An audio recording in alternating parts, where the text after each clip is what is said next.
Well, the Area Truck Series began with 90 laps at Daytona a couple of months ago, and now at race number 9, it's another 90 laps, this time on Michigan Speedway. And while this place isn't considered a super speedway, it might as well be one.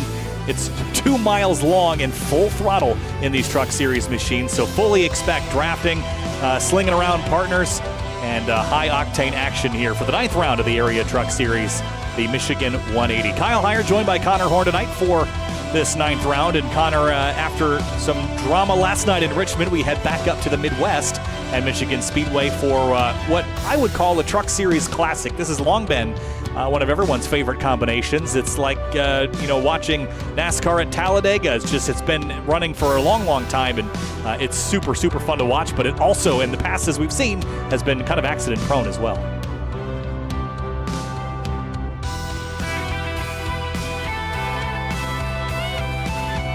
I am muted, but either way, I'm hoping that the drama's pretty much gone. It's a pretty big difference in tracks from last night to tonight. 3/4 mile track to a 2 mile track. And like you said, this does tend to be a little bit of a wreck fest for some reason, at least in seasons past. I think 11 cautions last season in a 90-lap race. Ricky Harden took the checkered flag there. He won't be in the running for the checkered flag tonight. Obviously, he's not in the series at this point. As we look at the standings coming into tonight, all the winners from Miller Racing, Matheson, Travis Beckner, John Hall taking the checkered flag back last week at Darlington for Throwback Weekend, so they've been pretty dominant up in the points team-wise by a lot. Slaughter there in 4th as well, but Nathan Jump, his win, locked him in if he can get into the top 20, but he's already missed 2 races. I don't see him on the timing sheet right now, so that win pretty much means nothing if he can't make it tonight. That would put Colin Fambro up, but meanwhile, we'll keep Jump there. That cut line, Jacob Bell's looking pretty good right now. Fambro's the one who has to get something going. Then Bourne, JT Poole still 44 below the cut line, and James Skylerly is still not even inside the top 20. He has a lot of work to do. He has 3 poles this season, only 1 top 5, only 2 top 10s. It's been rough going for the previous series champ. Yeah, it has been a troublesome season for him, and there is some time to make up. He's got a few rounds where he can get there, but we're starting to run out of races. We've got Homestead next week, then IRP, then Talladega, then it's over, Connor. That's it. We're out of time to make the playoffs. So as we move closer to that picture, James Skylerly's got to get a move on, or he could miss the playoffs after being such a dominant force in previous seasons. He's had a lot of bad luck this season. He's had run-ins with other drivers. He's had run-ins with really himself. He's had a lot of things go wrong. I think back the first instance of it was really Vegas, where it looked like he might have had at least a top 2. He ends up finishing, I think, outside the top 20 even. So it's just been a bad run of luck for him as of late in this series specifically. He didn't have that great of luck last night as well. So things aren't going the way that it has been. He won 2 or 3 titles last season. He came 1 spot away from sweeping everything. But right now, it's looking like he just needs to get some momentum back. And like you said, 3 races to go. With how big of a points gap it is to that 12th place truck, he might need a win at this point. We're getting close to that point. Qualifying is already underway. Sometimes up on the board, Colin Fambro, Joey Chapman, and Matthew Rodriguez currently the top 3, but only 8 times on the board so far. We have quite a few people to watch here tonight, including, as always, Michael Curhan. Let's see what message he's got for us tonight. Fill in the blank. Blank's dating life is like the iRacing website, non-existent. Ouch. You want to fill in the blank? No, thanks. I am good. I won't either. But rest in peace to the website. Yeah. We can confirm no one registered for this race via the website, because it's impossible now. Tom Bourne just went the 4th, by the way. Just Anna Sogak's quickest. Ryan Nowicki just out of frame there, but he's working his way through turns 3 and 4 on his one and only qualifying lap. Let's see what he's got for average speed here out of turn 4, that orange Chevrolet Silverado. Love the background too.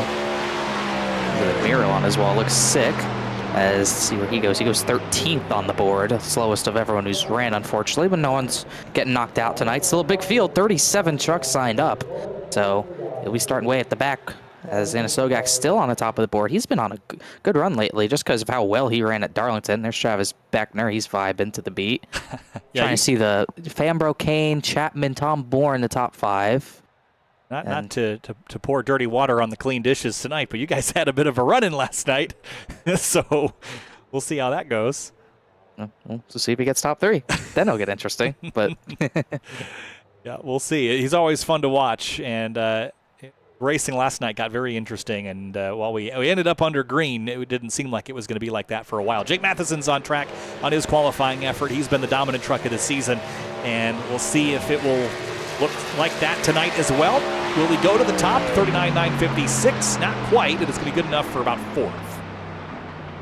A little surprising, but Michigan's a tough track to really qualify at. I mean, it's almost going to be full throttle for all of these trucks in qualifying, and we might even see full throttle for a little while during the race. We're going to see probably 2x2, maybe a little bit of single file, because it's tough to go too wide here as we go on board with Gary Waterworth. It sees maybe cracking the throttle a little bit, but it's really the wheel work is what's going to get you a fast time here. It's just not weaving as much in the middle of the corner is what's going to keep your speed up, just enough to get a fast time down. And he weaved a little bit, but it looked pretty smooth. Turns 3 and 4, slightly different. It's going to go all the way to the bottom. It's a little more flat down there, so I don't know if we'll see many drivers go down there, but he's going to take a very low line out of the exit of 4 just to get to the apron to cut it as close as possible to the bottom.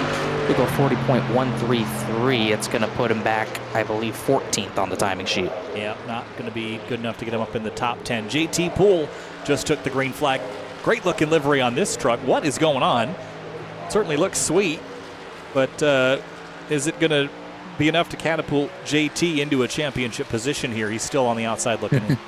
I saw this revealed in the paints tab. That's what he put next to it. Mardi Gras season equals King Cake season. King Cake season equals I gained 10 pounds. So that's what this truck's talking about here. And he goes quickest by a decent bit. He goes pole, so the King Cake's flying right now. Yeah, he sure is. I'm trying to figure out what that is a can of on the table back there. Looks like a can of Coke, but it could be something else. Looks kind of festive. I know, it's like a polar bear on the side. Yeah. But I've never seen a Coke can looking like that. You ever had the cinnamon Coke before? Yes, we've talked about that in the past. I missed that. Oh, gosh. It was so good. And they've never brought it back. I think they bring it back seasonally, but only in certain places. I haven't seen it in like 3-4 years, man. It's been a while. But you could get it at Walmart in canned form for a bit. But one of my favorite flavors of Coca-Cola, and they don't make it. The Send-A-Wave. Flavors are the lemon and lime mixed together at one of those Coca-Cola freestyle machines. Pretty good. Yeah, the freestyle machines, I mean, those technically don't count, but I guess they do. I think they count. I guess. I think some of those flavors find are... your local Wendy's. Well, I think, yeah, I guess that's true. Some of those flavors are flavors elsewhere in the world, but they have not been... Some of them are not. Yeah, that's true. Maybe all of them are. I don't know.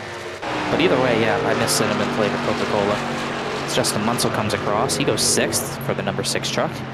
And Jacob Bell has noted that Justin Anasogak, his previous 3 races here, qualified first, and now tonight, second. Pretty impressive. However, no wins. And the fun stat, at least I'm pretty positive this is correct. The stat I found is Truck Series champions. Not a single Truck Series champion has won here. They've all been won by non-champions. Cameron Hearn, I don't believe he won a Truck Series championship for what I looked at. He won one season. I believe Danny Ware. Hi, Eric Weiland. Danny Ware. Last season, Ricky Harden. And then week 3, season 3, I think it was Cody Catrayer, who's not in this league anymore. So we'll see if we get another different winner. We've had different winners every season, as well as no past champions winning here. So this is kind of a little bit of a wild card at this track sometimes, as the results show. Bryce Senesac out at turn 4. Let's see what he's got. One of the last 5 qualifiers. Travis Beckner is the other. One of the others. Beckner goes a 40.016. That's only going to put him 12th. Senesac 40.075 goes 20th.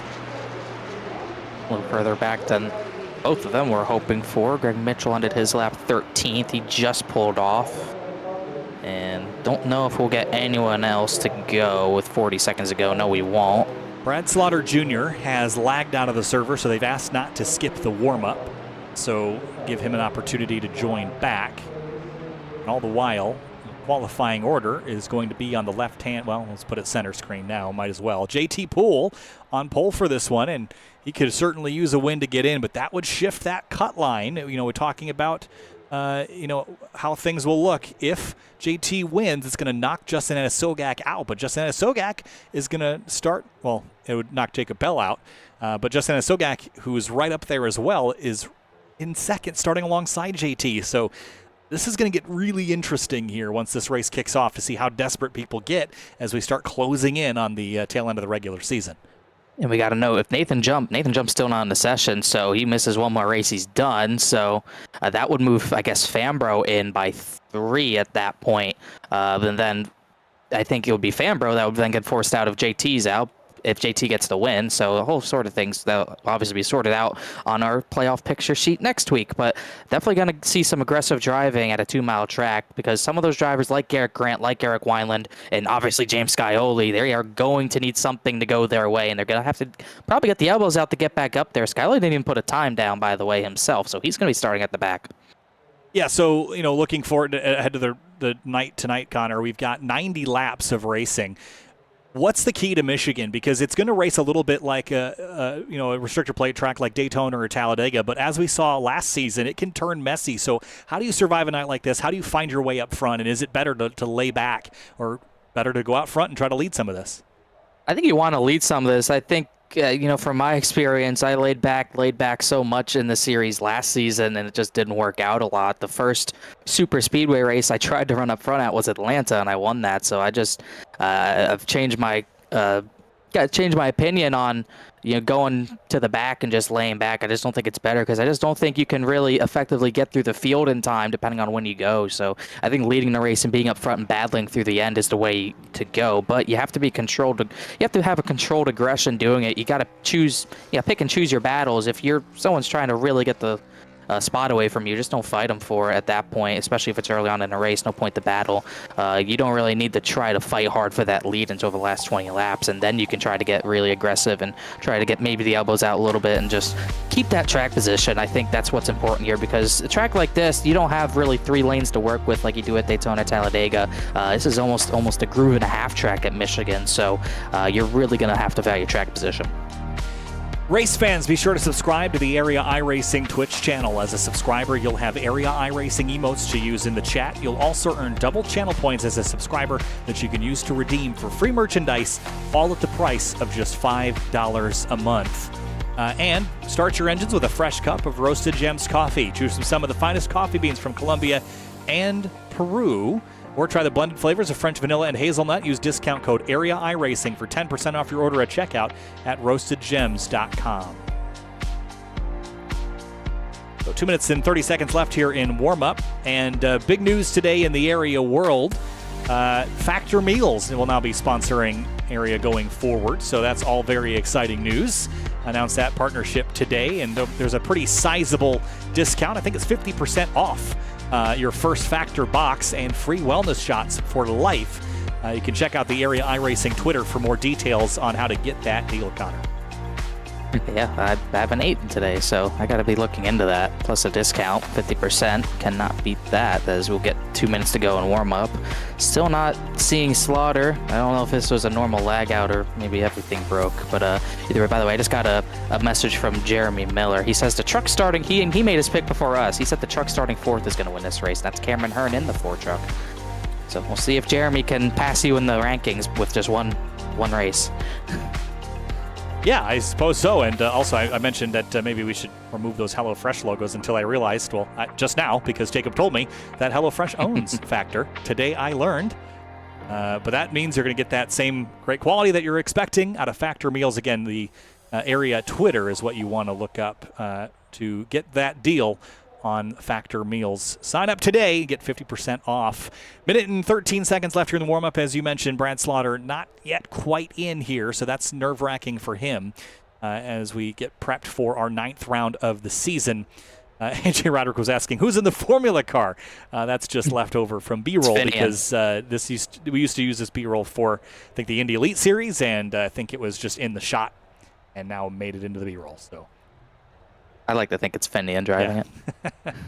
Finian is in the racing mood lately, and I think we all go through it, where Finian and I in particular, we spend so much time in the sim and so little time driving it. He's been really big into driving Indy cars again, and has been running with the Velocity Online Racing Series, IndyCar Series, and he's gotten me running the 24 with them this upcoming weekend, just me and him. So he's really in drive mode right now, and I haven't been in drive mode for a long time, but I have this dumb simulator in this room that I should probably use for more than just looking pretty. So I guess he'll have to drag me into it. Especially if it takes up that much room, you got to use it at some point. It's like half your room. You got half your room is your broadcasting setup, and then I don't know if you've changed it, but your desk is right there, and then past your desk is your rig, just kind of in the corner. It's hilarious. We'll see if I can. It's a hilarious setup. Yeah, so we'll turn the camera around here a little behind the scenes. So there's the rig, which that so clunky. Yeah, so here's the rig. So I've just got some stuff that needs to be in the closet. There's my living room. There's the rig, and then the closet has a bunch of sim gear in it. There's I call that the umbilical right there. So that's what runs all the cables back. There's two computers here. You can't see it, but there's one under the desk and then one on top of the desk. That's the one that runs the sim. And then over here, this is Stream Central. There's my cat.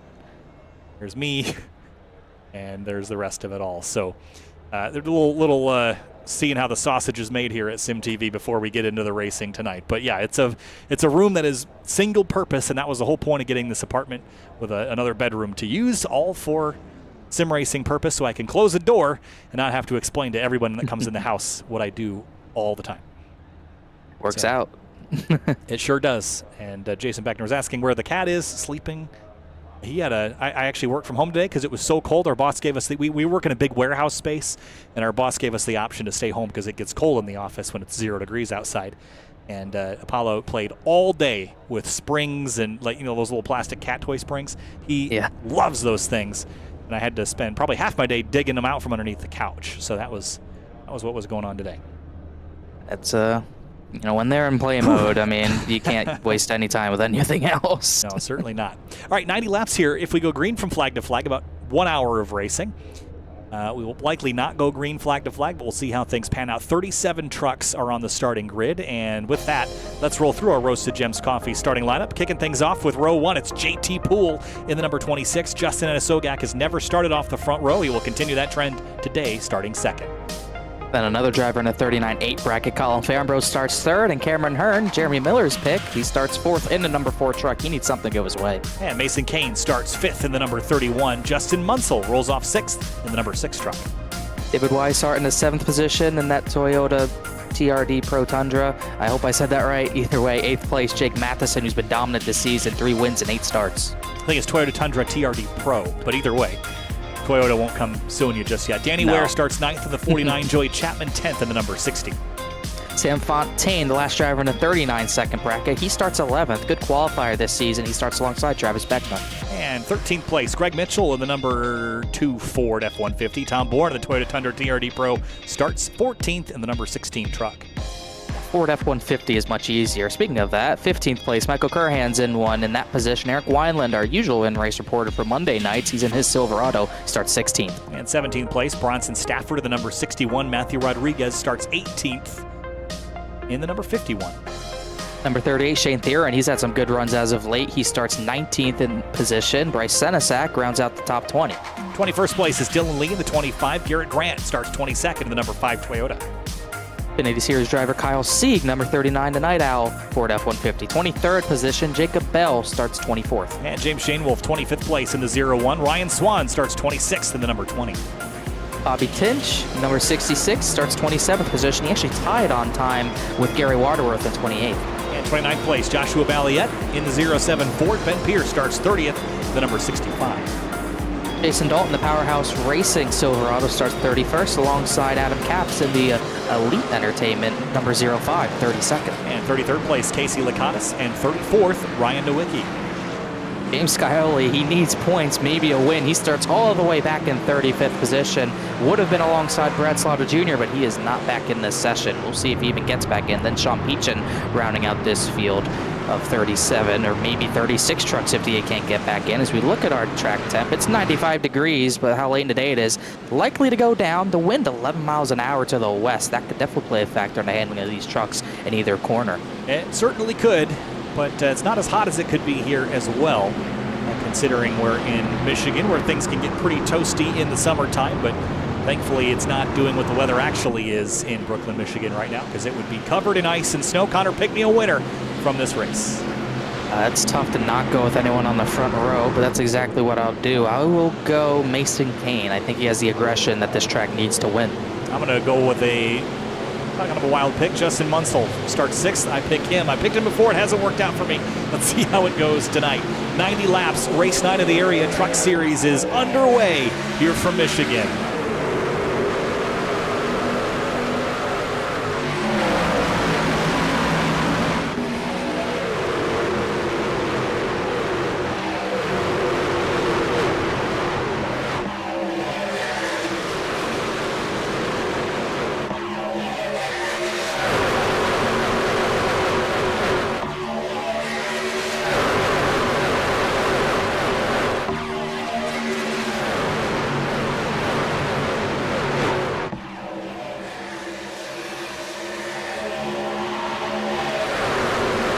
Therian dropped to the tail of the field on the back straightaway, but lap 1 complete. Justin Anasogak is going to be the one that leads us through lap number 1, and we're still double wide behind him pretty much all the way back. We're going to see this double wide for a while, just because that's kind of how the nature of this racing is that top line got the push out of turn 2, and Cameron Hearn was the one who gave it to Anasogak. So JT Poole, you get stuck on the bottom here, can be a little bit troublesome if you don't have the push. You're just going to get blown by. Munsell is going to go up to 3rd maybe. JT Poole, no help. Everyone else ganging up on him in that top line. Matheson is going to be the next driver in line to try to take a position away, but Munsell up the track a little bit, kind of stunts his progress. Yeah, Justin Munsell on the move up to the top here. Got JT to the inside, but JT's also going backwards. There's a good look at Justin, slightly different angle than we've had in the past. You see the focus on his face. It's close quarters and high speed here north of 180, pretty much the entire way around.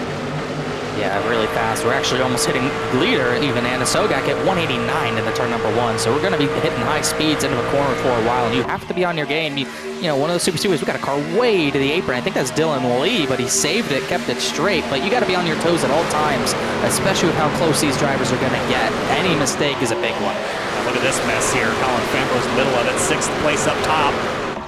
And a couple trucks scattering here on the front straightaway, just trying to find space.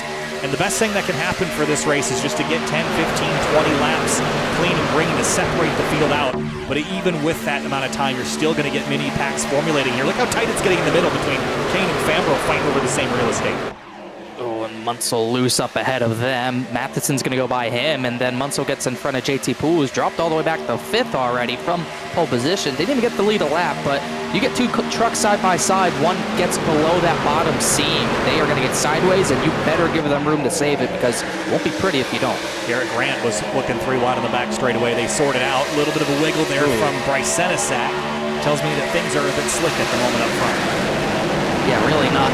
And no one really seems stable at all, as Nowicki had a moment off of turn number 4 in the very back of this pack. Is starting to see Jake Matheson come through the field, but everyone, like, 5th on back is slipping and sliding while they're side by side. And now we almost looked for our first 3 wide action, but Joey Chapman got in front of the 18. Look at all this swerving. And oh yeah, meanwhile, James Scaiola, he's up 12, 13 positions already. He's going to get denied of one if the 07 of Valiette can drive back by him, but he can't. There's the 01 of Shane Wolf on the high side here. A little bit of 2 wide. Garrett Grant looks up to the top. Ryan Swan, another driver fighting for a playoff position, and he has not really shown the flashes of greatness that we know that JT Poole is capable of, for example. So Ryan's got to really be on the offensive here, because just running adequately is not going to do it to get you into the playoffs this season, with how much the talent level has risen in the past season here at Arizona. You never know. I mean, we saw Tom Bourne almost go to the final without winning, but obviously if you don't win, you're very unlikely to make it to that Final 4 when we get to Chicagoland in a month or so time. So Ryan Nowicki, trying to think. Sam Fontaine's kind of in that same boat. Nothing flashy, good qualifying runs, but no flashy finishes. Just consistency puts him close to that cut line. But like you said, you need to show something else to get solidly into that top 12 like some others have already, as we're starting to see some little bit of packs form. We're starting to see 3 wide for the lead, as a matter of fact. There goes Hearn to the bottom. Yeah, look, Matheson stole it in turns 3 and 4, and Asogak crossed him over, and then Cameron Hearn did the same to both of them. Oh, we got a spin. 49's around. Danny Ware cautions out. He half spun. No one else was involved, so that was a lot better than what I thought that would be. Yeah, mid-pack spin here in Michigan. Almost certainly going to land you in trouble. 7 laps complete. And let us see what happened to Danny Ware. Again, it's pretty frantic here, especially in the mid-pack on the Simrat Market replay. It was right on the inside of the 18 of Fambro. It's at the 60 of Chapman. And then Travis Beckner right behind him, and he's already loose. Yeah. Already loose. And then Beckner didn't really do anything wrong there, just can't stop mid-corner, and Danny just goes. It was his fault. No, I'm just kidding.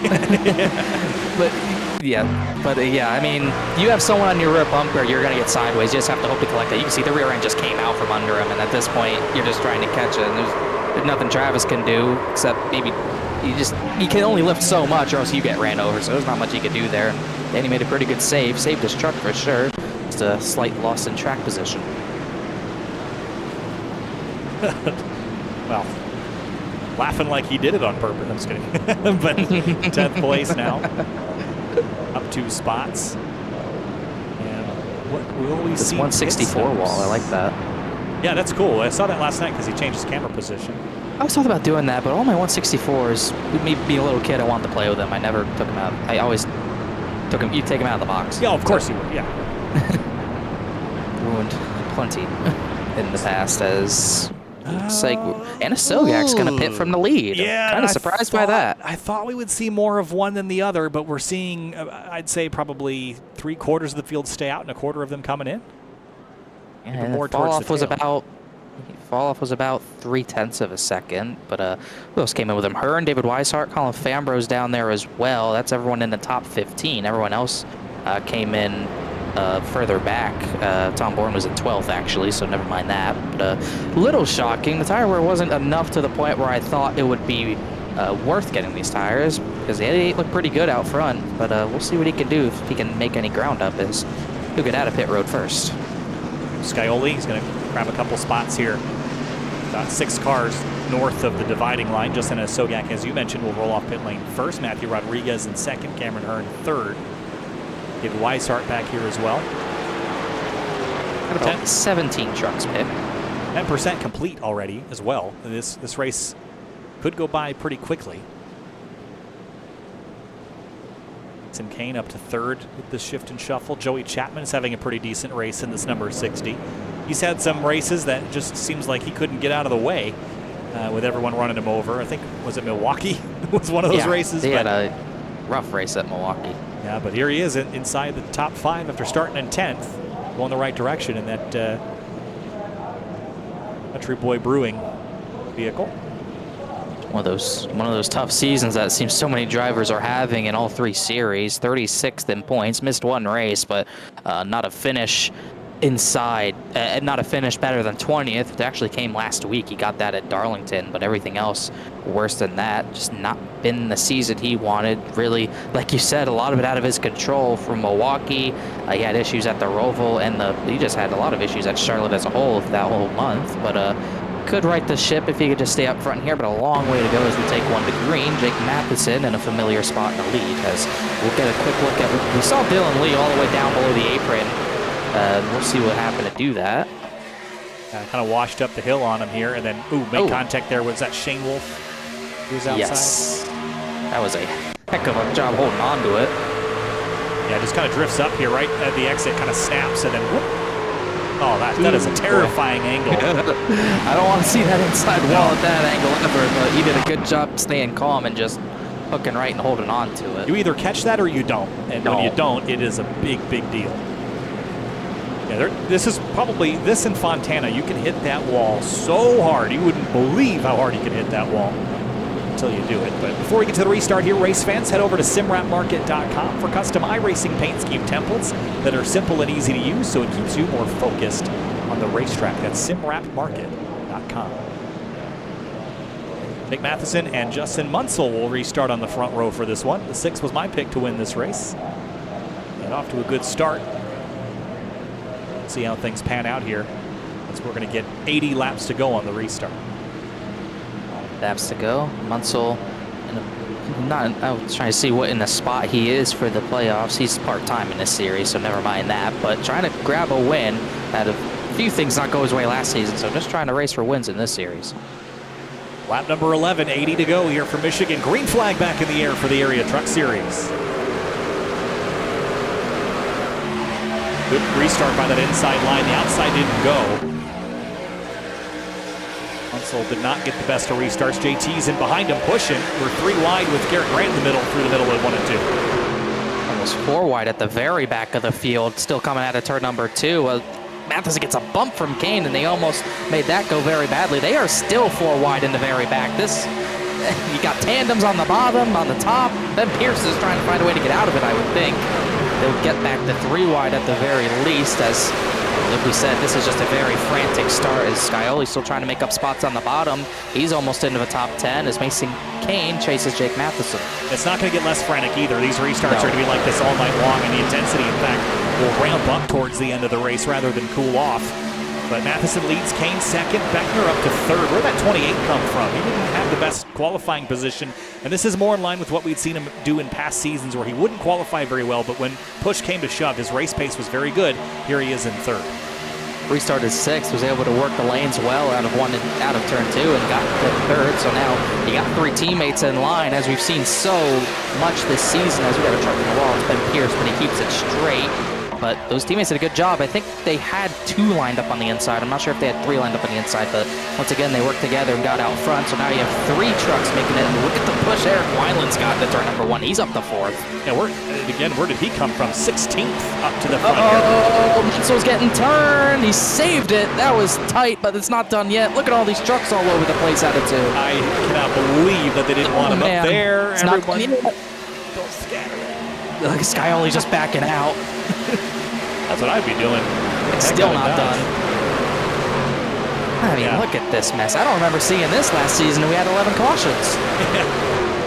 How did we have 11 cautions? They never got this many wide. I don't remember seeing it, but we'll go back and watch that. I didn't mark it to go back. Oh, they're 4 wide at the front again. Weiland's the one that backs out. And Selgak got new tires already up the top 5. I did not think they'd be that valuable. Yeah, I don't know. There was only 7 or 8 laps that we were into the run. I wouldn't think so either, but gosh, this is wild here on the 14th lap of this race. Oh, man.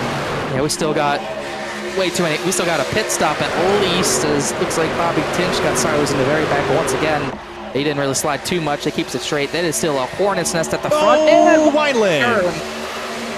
Look out, everyone else. And gets clobbered again. Greg Mitchell and Senna Stafford. Kyle Sieg into the wall. Gosh, I mean, there was no way that was not going to end like that. My God. Yeah, that was a crash that probably happened 4 laps ago. And finally just came to being. And Wineland coming across the nose of Chapman here. I think he just thought he was clear and wasn't. And he locked him down. You got all these trucks scrambling. There's not much that can be done. Greg Mitchell got the worst of that. Then Stafford, I think that's Caps, Senesac, number. Yeah, he's just following the 88 here and just kind of lost track of the 60. Goes into the outside wall here. And then did everything he could do to keep it centered, keep the profile across the track as narrow as he could. Lets it roll backward, but then just gets absolutely drilled there. Adam Caps gets into the back of the 61. Kyle Sieg's in it. And Bryce Senesac all get collected at the tail end of that. Yeah, Caps kind of, lack of a better term, kind of arc break the back of, I think that was Bronson Stafford, so that's not going to look very good as we get a view of what he saw. Just, I don't know if it's much of an arc break, just kind of ran out of time to hit the brakes. See what he sees. See smoke. Still not lifting out of it. That's a little long for me. Yeah, that's not good, yeah. If he was, I understand otherwise, but yeah, he took a wild even crack it. So that's never going to go over well as he gets away with a clean truck. Maybe not a clean slate as far as the admins are concerned, as get a yellow lap 16. Here's that Munsell incident. Let's go back and look a little bit closer at this here. I think it's going to start with the 5 and the 6 side by side here. Watch this. There's the 60. And the 6, he's wide. Loose. He's loose already, the 6 is, and he comes down the racetrack. Not intentionally. The truck was just taking him there. And the 5 might have actually saved him from making that a bigger mess. But look at everything behind that came out of it. That's kind of how the 88 got all those spots. But look at all these guys scramble. That cost James Scioli all this track position because he had to hit the brakes for Munsell. And then he sees this. He's like, okay, I'm done with this. Yeah. Look at this. Got guys on the apron. Weissart went below the white line. They went 4 wide even in behind that. Just Scioli just let everyone go. He's not with that. As he pits as well as pretty much a majority of the field pit as well. but that was a great save in the middle of the traffic. Can't get enough of that. Look at this. He sees Tom Horn, he's like, no, I'm done. Thanks, but no thanks. It's going to switch things up as Weishart, some drivers who did pit last yellow are going to stay out. One of those being Danny Ware, who brought out that first yellow, so a little bit of a benefit for him maybe. Obviously, the 88 stays out. Yeah, we just saw that tires mattered, and the only three trucks stayed out, and they all have 8 laps on their tires. So isn't this just the reverse of what they just did previously? Pretty much, but it's not going to be, pretty much going to be the same thing. We'll just see how much they fall back, because obviously they're in a minority this time around as well. So as here goes Ryan. Was this Ryan Swan just barely getting by a few incidents? Almost spun the bottom, didn't see that. But yeah, we'll see if the minority can stay up there and keep a decent amount of track position. We also had, I believe, some 2-tire stops as well, so one of those. Great job by Ryan here. He couldn't really see it. He saw that the 2 was slowing, and then all of a sudden there's the smoke, and managed to dodge it. You were mentioning the 2-tire stops, though, Connor. That was going to be quite a few, actually. It's about half and half. Anasogak, Hearn, Fambro, Bourne, Nowicki are all on 2-tire stops in the top 15 or so. And it seemed like Matheson looked like lost a lot of spots just overshooting his box from what I saw. So as far as the 4-tire drivers are concerned, I believe Travis Beckner is at the head of those, and he'll restart 8th. So we'll have to keep an eye on him. The thing that I'm worried about is if you're going to plan to pit every 5 to 10 laps, assuming that this trend continues, you're going to run yourself out of tires. So you have to be smart about when you come down and take them. That's why I wasn't really a fan of taking them before. So I didn't really see the advantage 8 laps into the race of taking tires, maybe on the assumption that they were going to go green for longer, but we haven't seen that play out. So now I'd be worried about having to take too many. Yeah, it's kind of the risk and reward of having a tire that wears more than you think. You obviously want to keep taking tires so you always have the most grip and making up the most time, but obviously a side effect of that, you only have 4 extra sets, so if you burned up 2 full sets in 20 laps, you're not in a great spot for the last 70 laps. So you really got to pick and choose where, what yellows you got to pit in, because you got to try to get the benefit of each strategy the most you can. So you have to be you at least have to make sure you have a set in the last 20 laps. If you're out of sets at that point, you're in trouble. David Weishart and Danny Ware are the control trucks for this restart. 33 on the bottom will be the first to launch. We saw a penalty late in the race last night at Richmond in the Cup Series. Wait to that restart zone, and there goes the green. Pretty late in the zone for Weishart, but we're off and away again. You go in the zone, or you can wait till the green flag. Either way, he's away with the lead, and anywhere, Jason Dalton side by side for second, and Sogak just trying to pick which lane's going to go first. I think he'll pick top. They're banging doors for second. Yeah, it's getting physical up here. Danny was lucky enough to be able to use this yellow to kind of leapfrog. Go 3 wide. Oh boy, here's Anasogak to the bottom, and Cameron Hearn watching it all out the windshield. Cameron could go 4, he would, but he'll stay away from that. Beckner's going to go to the way high line to try to make something work on 4 tires. That line hasn't worked in 11 years, but it might work off a turn 4th, the run he's going to get. Anasogak clears both Dalton and Cameron Hearn for second, as Weishart's just trying to break the draft a little bit, way to the bottom. Yeah, Beckner, I don't love being on the high side here, just because if something happens underneath you, you're just kind of at the mercy of what happens down there. But you're going to feel like Superman up here on fresh tires here, Connor. Yeah, the problem is if you're on the bottom, Tom Bourne slides, saves it. Oh, that's tight. Fambro and JT Poole. And someone else killed the 18. They're still wrecking. That was 6 just got destroyed. Oh my gosh. That was tough.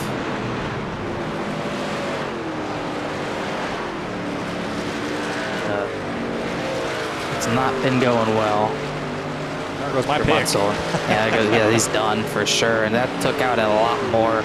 Look at this. 2 of Greg Mitchell. He was already in the first wreck. He's destroyed as well. Yeah, so where did this start? It started with the 18, I think. 18. Oh, no, already. Look at the bottom. In 16. Well, 16's loose, but I see the 18. Maybe in reaction goes up into the 26. Yeah, right there. Oh, yeah. He comes up in front of him. Probably exactly what that was is just... And then the 51. What happened? Who hit the 51? That's Adam Capps again. Look at Adam Capps. That's 2. That's 2 in a row. Now let's watch on board and get the different picture here. But Mitchell's going to be out as well as Munsell. They seem to be the only two definitely off track. yeah, that's 1, 2. Those are pretty slow reactions. Oh man, and then who was that? I think that was Mitchell who hit Munsell and destroyed his car. That's bad. Once, you know, it's still bad, but whatever. And Greg Mitchell, I mean, he also kind of just flew in there. That was also not good, but the 0-5, the repeat offender, that's like a freight train. Oh man, Mitchell, holy cow, where did he almost, yeah, that was bad as well. He almost got through. Not much he could do at that point, I suppose. We're gonna look at this one. he was slowing. He was trying. The speed differential just ran out of room. He almost got out of there, but here comes the 6 flying across the track. Bronson Stafford almost got there now, but that's 2 on Adam Capps that almost can't be forgiven. That one especially egregious, as the 2 and the 6 are probably done.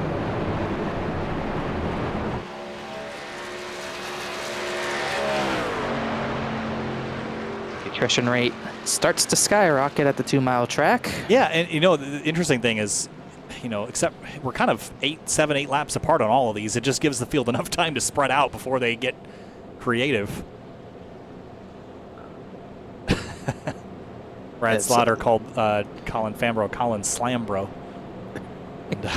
Ouch. Yeah. I don't really blame the 18 there though, because he sees that spin from the 16. Who knows what he's going to do? So he's just moving over, and I think just again kind of watching out the left side and ignoring the right. We saw that similar thing happen with the 21 of Eric Wineland earlier, where just he's watching what's happening out the windshield and maybe not seeing what's happening in the corner. Ends up in the fence. Yeah, it's just not much you can do in that scenario, because if you don't react, if they overcorrect, you're pretty much done. But it's definitely tough to pay attention to everything going around the track. You got one driver spinning, like you said, paying attention to him. Then there's a guy on your outside you kind of lose track of. That stuff can easily happen. Yep. The 0-5 did get called on failure to brake for an incident, though, so that will be an additional penalty, although I feel like the damage is already severe enough to be a penalty of its own. As David Weishart and Justin Sogak are going to line back up for the restart. Cameron Hearn, Jason Dalton in 3rd and 4th behind. Then Danny Ware, Travis Beckner make up row 3. Mason Kane, Tom Bourne, then Jake Matheson and Jacob Bell. Now, everyone has 6-lap-old tires except for David Weishart, Jason Dalton, and Danny Ware. They are 14-lap-old tires. But again, probably about 7 or 8 of those are under caution. So, and there's a heat cycle now that's kind of equalizing them all out. So we'll see. Jury's out on that. We'll still see if that makes a difference. Weishart kept the lead pretty well there, but that's really because they were 3 wide for 2nd into turn number 3, so he kind of got a gap away. That's one thing we definitely, I almost guarantee we will not see tonight. Even if we get a green flag run, that leader will not get away, kind of like what we saw at Vegas. I mean, we even saw the leader maybe get away a little bit at Vegas, but it's just the draft is too strong. Straightaways are too big for that to really happen. So this is going to be pretty packed up to the very end, as we can see that track time down a little bit, but still not much. It's still about 93 degrees. It's not cool, not hot. Maybe warm to the touch, but it's not like you're going to be burning tires up any more than you otherwise would be. David Weishart, though, leads in a Toyota Tundra TRD Pro. He's got Cameron Hearn behind him in a Ford F-150, and then Danny Ware in a Chevy Silverado. All 3 makes represented in that inside lane for the restart here at lap number 24 of 90. Kind of a slow jump, stacking up in the back a little bit, but they kept it straight. No fight for 2nd into turn number 1 this time, and Sogak's clear for that. They'll chase that 33 through turn number 1 and 2. All matter of what everyone does in the background. Yeah, I'm looking for again there. Ooh, big slide by, who was that? Jason Dalton, Jason maybe? Dalton? No. Close enough. I think it was Danny that slid up there. Oh no, sorry, it was Jake Matheson. He went up a couple lanes. His recovery. And here's Scioli. Remember how cautious he was before. He's up now to 11th after starting 35th by lap 24, and that's by being careful. Yeah, he backed out of all that. Yeah, that's what I'm saying. This is the justification for slowing for the accidents, because you'll make it through it and live to fight another day. Meanwhile, those two, and so got Cameron Hearn, they seem pretty adamant on working together for completely shoved the 88 back out in front. Now they're top 2.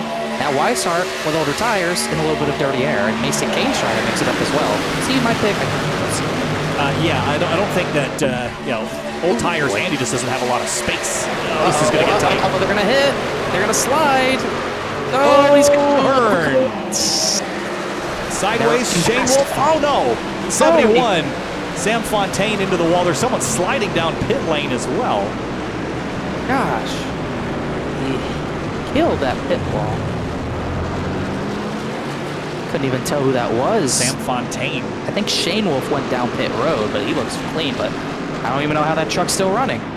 Oh, so what happened here between these two? See, I saw this kind of happen. They got really close on entry. Turns really pinching. Then Kane kind of wiggles. Yeah, just the tiniest wiggle. And then Cameron did everything he could. Sam Fontaine gets looped around here. He ends up in the wall. I think he came together with Shane Wolf trying to avoid. Right there. Yeah, Shane Wolf had this swerve and just bang. Oh man, gosh, he almost hit the end of that pit wall too. He almost hit that Mark Martin opening. Yeah. Remember that crash, but yeah, he's just avoiding her, and that's just unfortunate. And he kills the 71. He would not have a rear end if this was real life, but somehow that truck's still rotating. But a lot of drivers did a good job not making that even bigger. Jake Matheson in particular did a great job swerving by Cameron Hearn as Fontaine. Going to see what he can repair out of that 71 truck. He's one of those drivers right next to that cut line, so he really couldn't afford this. Justin Anasogak leads the way now. Travis Beckner second, Mason Kane, Jason Dalton, Jake Matheson. David Weishart hits pit lane, so everyone's staying kind of off sequence now. About a third of the field on pit lane. The other 2/3 still out on track. The attrition rate. Pick. I'm kind of surprised the 33 pit, but also I think he saw how poor the tires looked as Adam Capps gets a lucky dog out of that. Yeah, he's flying. Needs to get that lap back or 2 to green. He's got really good with the throttle pedal tonight, huh? I guess so. That's one way to put it. That will be put as an EOL on Mason Kane. Brad Slaughter having a fun time with himself. James Pit Lane Wolf. Oh man, I like this new making up nicknames thing. Colin Slambro. Because none of those drivers really did anything particularly wrong. I wonder if he would have said this if he was in the session. Probably Unfortunately, he's not able to race tonight. Yeah, he's not able to make it. This is his job for the night since he couldn't race. Yeah, closing in the 1/3 mark of this race as well, and having a look at our stats so far, we've had 4 yellows in the first 27 laps. Started out with about a 10-lap green flag run, but in the subsequent 20 laps, we've had 3 yellows. And now it kind of changes things because it seems like the 88 and 4 were working together very well. Now the 4, don't think he has any damage, but now he's out of track position. Now he has to fight his way back to the front. So the 88 does not have that pushing partner he had. So now we might see a much bigger battle for that race lead as we get the 1 to green. Sounds like Brad Slaughter's issues can be attributed to Spectrum. I could have told you that. Such a huge part of my new address in Chicago was having access to fiber internet, and I cannot overstate just the quality of life that you get when you never have to think about it. It's certainly much easier. It is. Much less to worry about. Before we get back restarted here, race fans, be sure to check out rickshotsauce.com for some of the best hot sauces made locally in South Florida. Try the Loxahatchee Classic, Golden Garlic, Palm Beach Pineapple, or South Beach Heat. Follow the Rick's Hot Sauce Rookie of the Year battle in the Area Cup Series and see which driver will take home the $100 prize as the highest finishing rookie in the point standings, and we've had our yellow flag extended. You'll never guess who extended it by stopping. I believe it was a 0-5 of Adam Capps. That was hilarious last night. So I think it was Douglas Newbigin who delayed the green, and everyone was asking, who did it? Who done it? I think I was one of them as well, because I wanted to go. I wanted the extra lap. But yeah, that's always going to, we stop on the track that just delays the green. That's just how iRacing works. Now he decides to stop. Adam, my dude. Well, he is hitting the brakes now. Yeah, not doing yourself any favors tonight, unfortunately. There's, this race highlighted this last year as well, but there are there are times when the announcers are talking about you that are very, very good, and there's also times when announcers are talking to you that is very, very bad.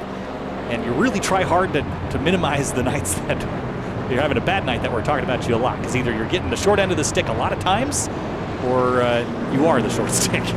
Tonight, unfortunately, the 0-5 has caught our strife enough, I think.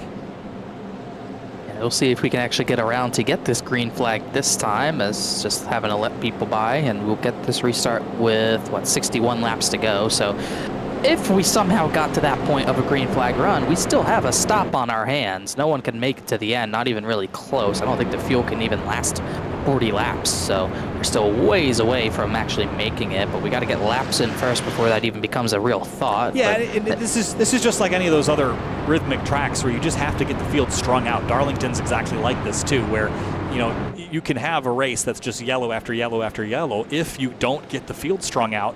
I think the drivers are struggling probably with track position once the race is going, so they feel the need to get aggressive on the restarts, but that is not going to help you in the long term, because you're just going to get caught up in more and more incidents. And to add to that fact, again, we've seen how many big crashes. Only 2 trucks are out, Greg Mitchell and Justin Munsell. And this is one of those new damage model things we've talked about. There just isn't the penalty that there used to be for making mistakes.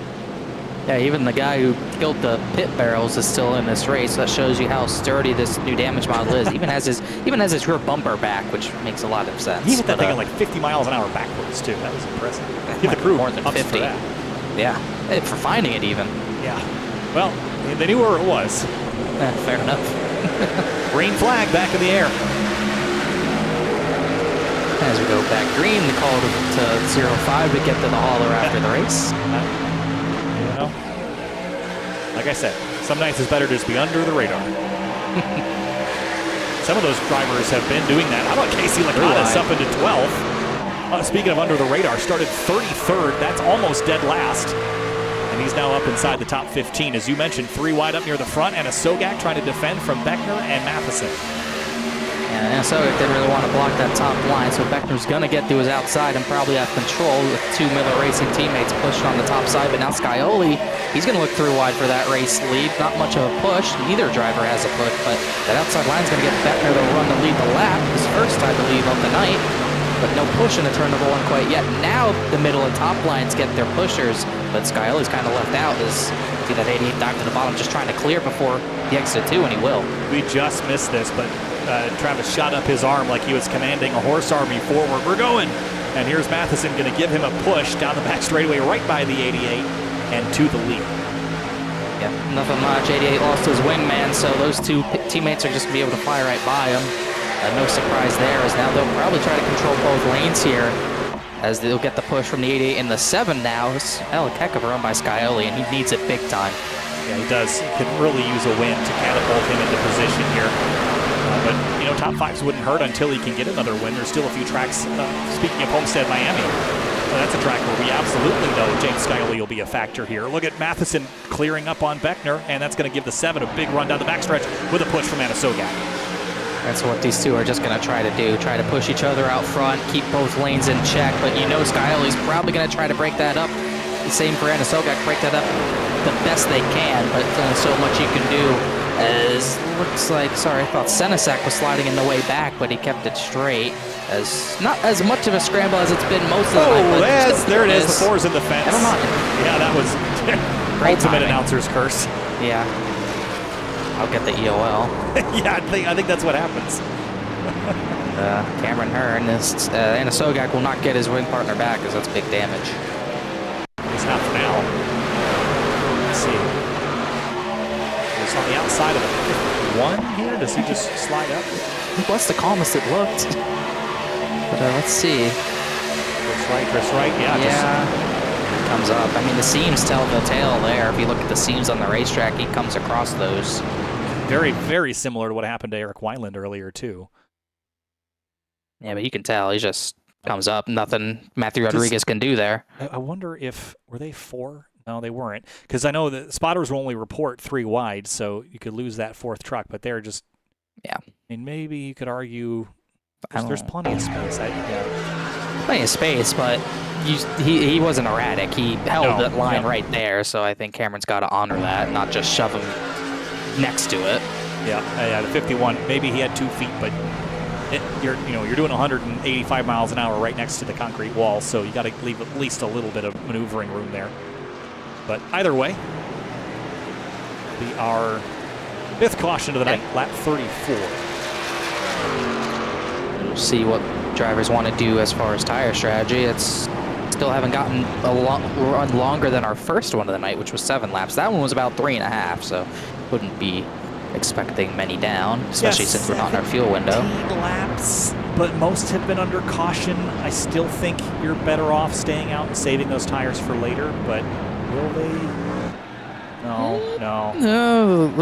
Well, Scioli is going to come in, and Anna Sogak. That's more than I thought. And it's going to bring it down actually probably more than half the field. We don't know what we're talking about, do we? Well, I think this is what happens when you get races that have a lot of yellows, Connor, or these big tracks, because you get people off sequence that see the opportunity, and then you end up mixing the field on wildly different performance tires, and then you end up kind of creating the issue more. So it just kind of rolls into itself.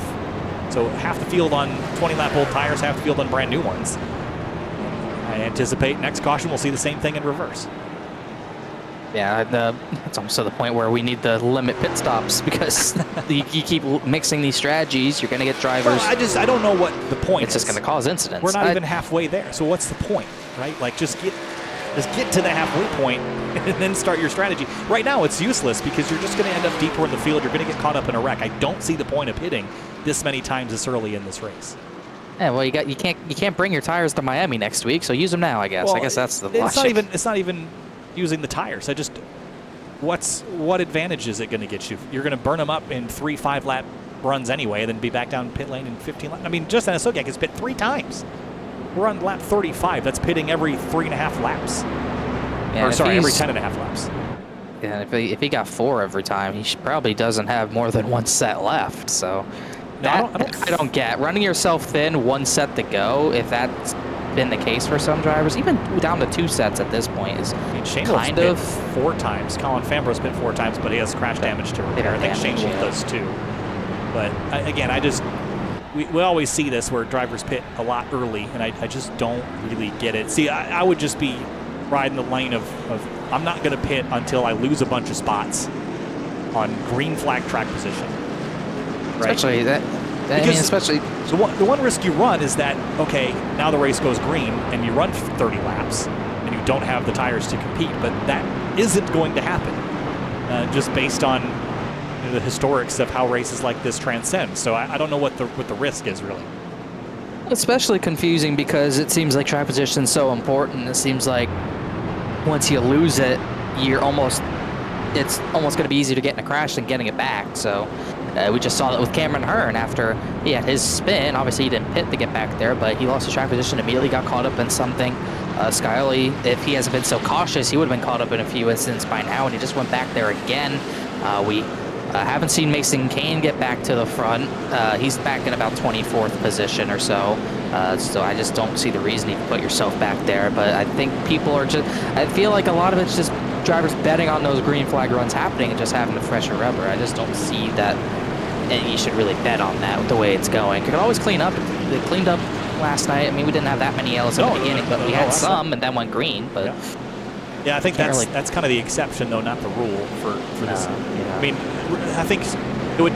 I bet you, and we should have Hunter do the stats on this, that historically, if you go the first 50 laps green, most of the rest of the race will be green. But if you have a yellow flag before lap 20, then we tend to get something like this. But let's see what they have working lap 37 of 90. Here we go. Jake Matheson is the control truck. We're back underway at Michigan. Already got to check out a line. I think that's Zapata's on the very top. So he actually might have gotten a spot from Tom. Oh, Beckner's going to get used up down here at 1. Jason Dalton, not a driver we usually see up here, but he and Joey Chapman having good runs.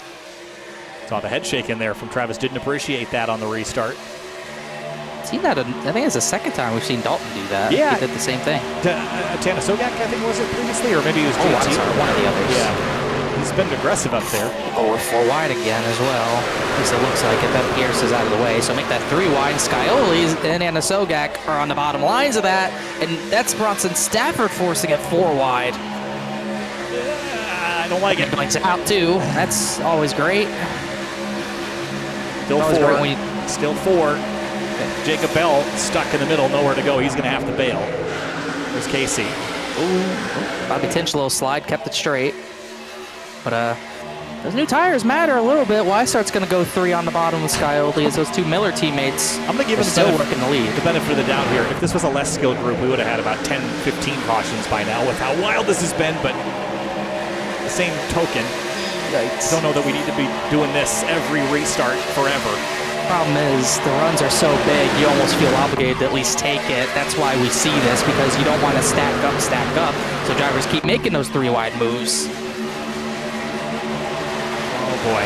Wow, look at it. Is that Gary Waterworth way up top there? No, that's the 65 of Ben Pierce. Ben Pierce, he's just giving everyone room.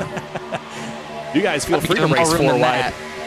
I'd rather have 35 trucks in my front windshield right now. I talked about not laying back. I want to lay back right now unless I'm Jake Matheson or Travis Beckner. I mean, this is literally pack racing. We are 3 by 3. It's pack racing, but it doesn't have the order of a Daytona or a Talladega where you've got neatly constituted lines. Everybody's everywhere.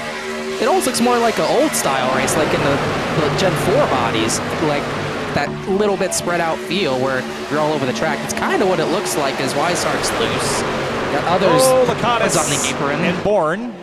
They had a bit of a coming together. That forced Bourne onto the apron. He saves it. And there's a spin, the 31. Mason Kane. And caution. Doesn't hit the wall.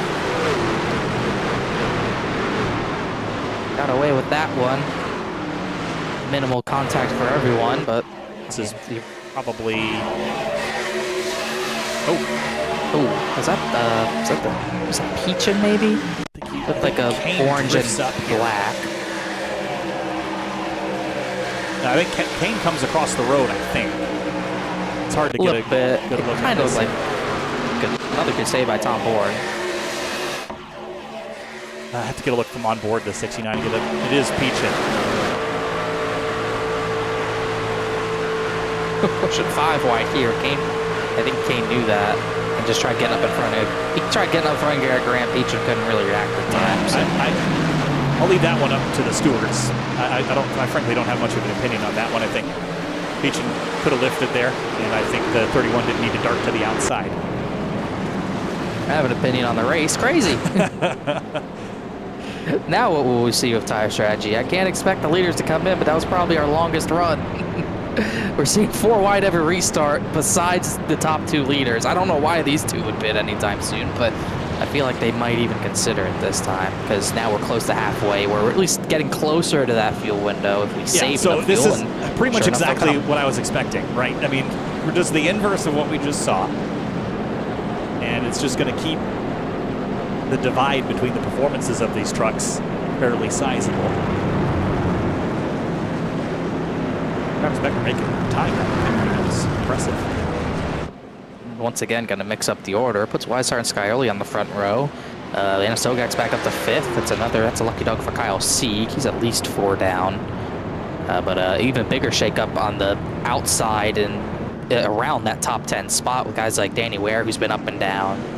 Case Lakatos up to 9th. Urian up to 8th. Jacob Bell, the 77's in 7th. So this will be another one of those restarts, I'm sure, where we'll see drivers going all over the place. 3, 4. We might even see. We're going to see 5 wide by the end of this race. Have we not already? I think we did. I mean, if we haven't, we're going to. We're not even halfway in this race, and we might have seen 5 wide. That's never a great sign. No. As looks like that was about 14 or so trucks that pit. Really not a lot that time. And we've got about 5 that are in the box for more than 30 seconds. Fambro, Hearn, Kane, Fontaine, Wineland. And still only 2 trucks that are listed as out.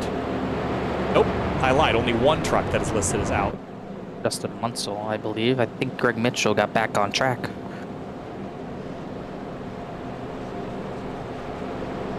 Yeah, but that's what we're talking about. That attrition rate does not go up when you can repair all your damage. So we still have 33 trucks on the lead lap.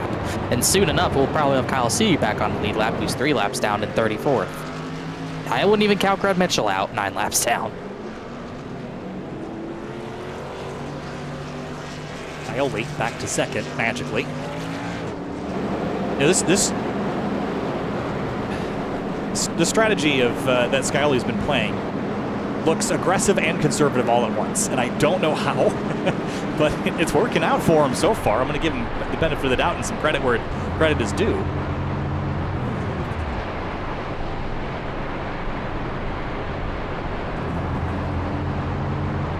Like a green.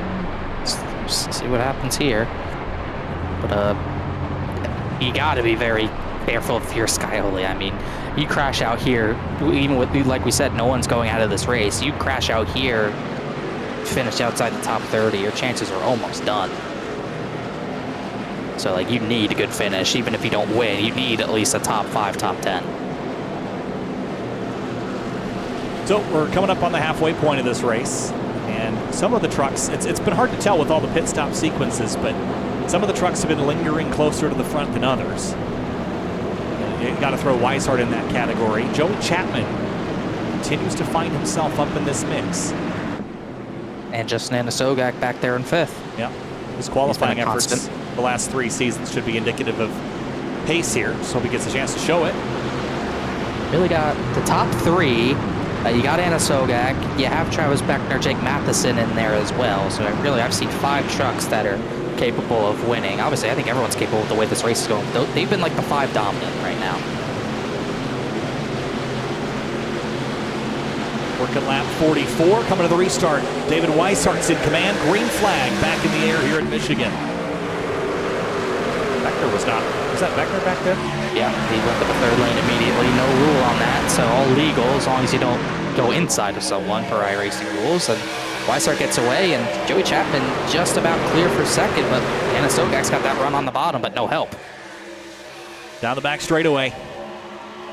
Yeah, Anasogak, this 88. Did anybody pick him to win this race? Because he's just been on it tonight. There's Joey Chapman going for the lead down there in turn 3. He's going to use the middle of the road and force Weishart a little wider. Use that middle, Anasogak's going to run that bottom, but can't really run down there and get a good run off the front stretch. But Scioli might be able to push him here, and they're going to blow by the 33 maybe into turn number 1. Therian swerves to the bottom to get by one of the elite performance trucks. That's fun. Right behind Jacob Bell here in the 77.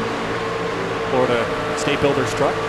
We'll be back at Richmond on Thursday. Ryan Swan spinning. There's another crash. And Elwood's in it, and again. More trucks. Bronson Stafford. I think Alan Elwood showed up tonight. Oh, sorry. Did I say Elwood? Yes. What did I? It's 49. Bronson Stafford, maybe? Or yeah, Danny Ware. It's 49 that is throwing me off here. Let's see. Where's the 20? I think a rolling start would help. He just lost it on his own. Oh, yeah. Stafford, Peachin kind of pile in. Tom Bourne, don't know how much anyone else got involved in that. Oh, look out, JT. Yeah, that just that just stinks because it just keeps stacking and there's really a lot. Tom Bourne, he did a great job getting by that actually. And then JT, look out. Oh man. The avoidances have been pretty good for the most part tonight. Yes, let's keep a very active not getting on the brakes that time. I'll give him credit that time. He's cleaned it up now. 25th made it through. Message received.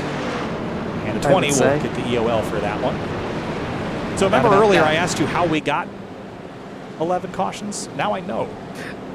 And we're off to a not good trend on this one either, I'd say, unfortunately. I will say that so far in this season, the average yellows of the Truck Series seems to be down like 80%. I don't know if that's true, but it feels like it.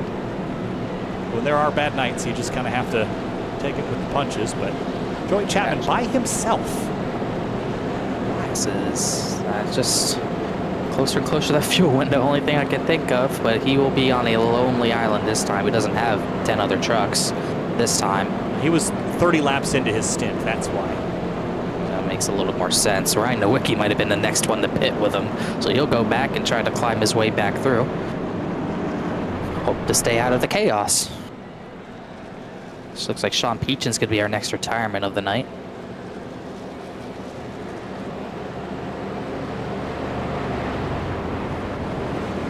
Remember the pace car ran out of fuel at Laguna Seca? We might be reaching that category as Kyle C gets another lucky dog.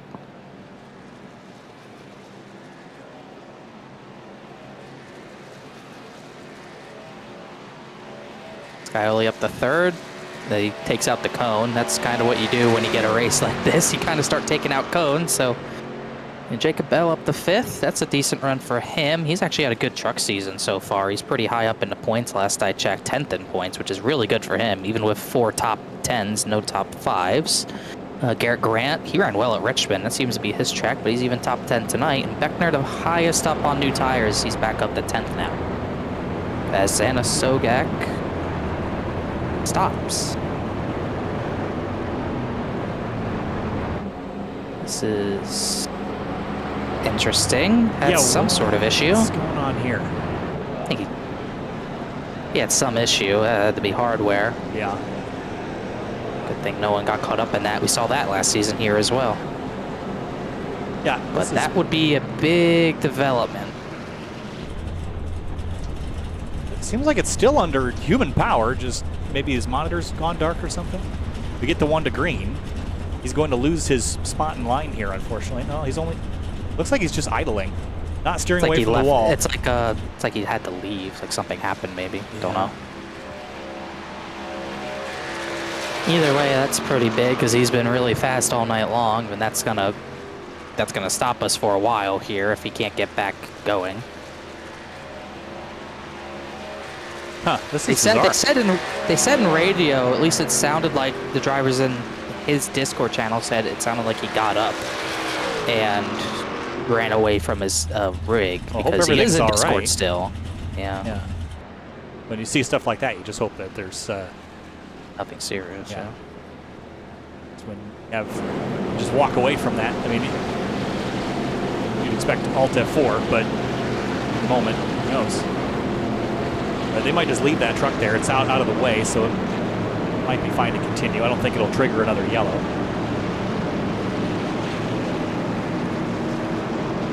We'll have to see here. Also, at the same time, Mason Kane, I just look at the entries. His ping's at 1,500, and his quality's dropping. So I don't think a real number. It is. I'm seeing it. It is showing me 1,500. So it looks like he's probably done as well, as even under yellow, things are kicking off. We'll see if we get the green flag here, even though the 88 stopped. I think we will because he's off track. I don't think it'll trigger. It already would have triggered it. So we're going to go back green here, lap 49, and we're back underway. And the next question would be if they come back around, and if they come back around, looks like he's going now, so he's back. And we'll get some, obviously have some, black flags to clear as he gets back going. Meanwhile, Weishart leads. What did black flag him? I think if he's been sitting down there long enough. It might black flag the others for passing him. I'm not sure, depending on what happened. But either way, he gets back going. Hopefully everything's all good with him. Meanwhile, David Weishart keeps that lead, and that's Joshua Balliet. Yeah, they haven't talked about him all night. 32 laps on his tires, though, so this is not going to last for long. But, I mean... Ace Licata's top 5. The top 7 all have tires older than 14 laps, so maybe if we get another quick yellow, they'll all come to pit lane and he'll keep this spot. But good run there for Balliet. Bell's up to 3rd in that 77. Here he comes to the bottom. Look at the pinch. That's where it gets risky, pinching like that, especially with the types of hit incidents we've seen from left front to right rear. It's risky, but if it works out, you get the run down the straightaway, and now Jacob Bell's in a bad spot. Everyone's pushed on that top side, and Scioli's going to pick the bottom. Scioli to the lead for a moment. See if the 33 can wind it up on the outside. Look at Beckner up top. Whoa, a little wobble there by the 2 leaders. A little close for comfort there, almost mixed lanes with each other, but now that bottom line loses its run. Bell's going to try to get second out of all this. Jarvis Beckner keeps going to that high side. He's trying to pass Balliet. Now Bell's going to block that way high side. Beckner's going to look middle. This is where it gets tough. Mason Kane's back on track after that. And they're 3 wide for about 4th. Jake Matheson's got a run coming here on fresher tires than pretty much everybody ahead of him, and he's using this outside lane. It's the clearest road ahead.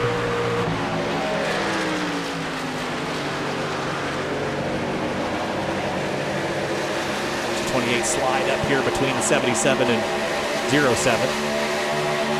Matthew's going to clear Therian, try to use his air to push him forward a little bit. He's got a little run on Elliott.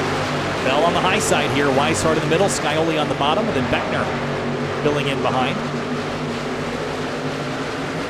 Beckner just, it's still shocked how important new tires are, as he almost came up in front of a 77 because I think Scioli squeezed him. Now Matheson's going to give him that shove to get that momentum back, and that was almost the big one, as his tires mean so much. Beckner could easily get the lead here, but the question is, it's not even really a question. He's not going to be able to pull away, but it might make the fence, once he gets to the lead, much easier. And hearing that it was a dogfight to break up, so hope the dogs are all right, but good to know that Dustin's all right. Here comes Beckner middle, 3 wide on the 7 and the 77. We know that Beckner and Scioli have not always been the coziest of buddies, and now the 77's got to deal with it on the outside here. I mean, not much he can defend with, but he did. Matheson couldn't really stay with the 28 there, but Beckner gets the spot regardless. Now we'll see if Scioli gives him the middle back, as we got swerving in the very back. Couldn't tell who that was, but looked like Cameron Hearn and Kyle Sieg went to the way apron to avoid something, but still couldn't see what it was. Weishart leads. Bell keeping tow for that second position. Now Beckner and Scioli going to have to push a little bit here with Matheson in tow, but it looks like Bell is going to go to the right rear of Weishart. Took him by surprise. Now Beckner looks middle. Now Scioli looks bottom, and now everyone's going for the lead. Gosh, 3x3 for the front here. This is wild stuff. Oh, Weishart sliding, though. He's going to lose a lot of momentum off corner exit. Oh, this is going to send everyone wide here on the back straightaway, I think, because these big runs are going to come into 3. Look at the 52 of Matheson joining the party. 5-6 trucks on top of each other into turn 3.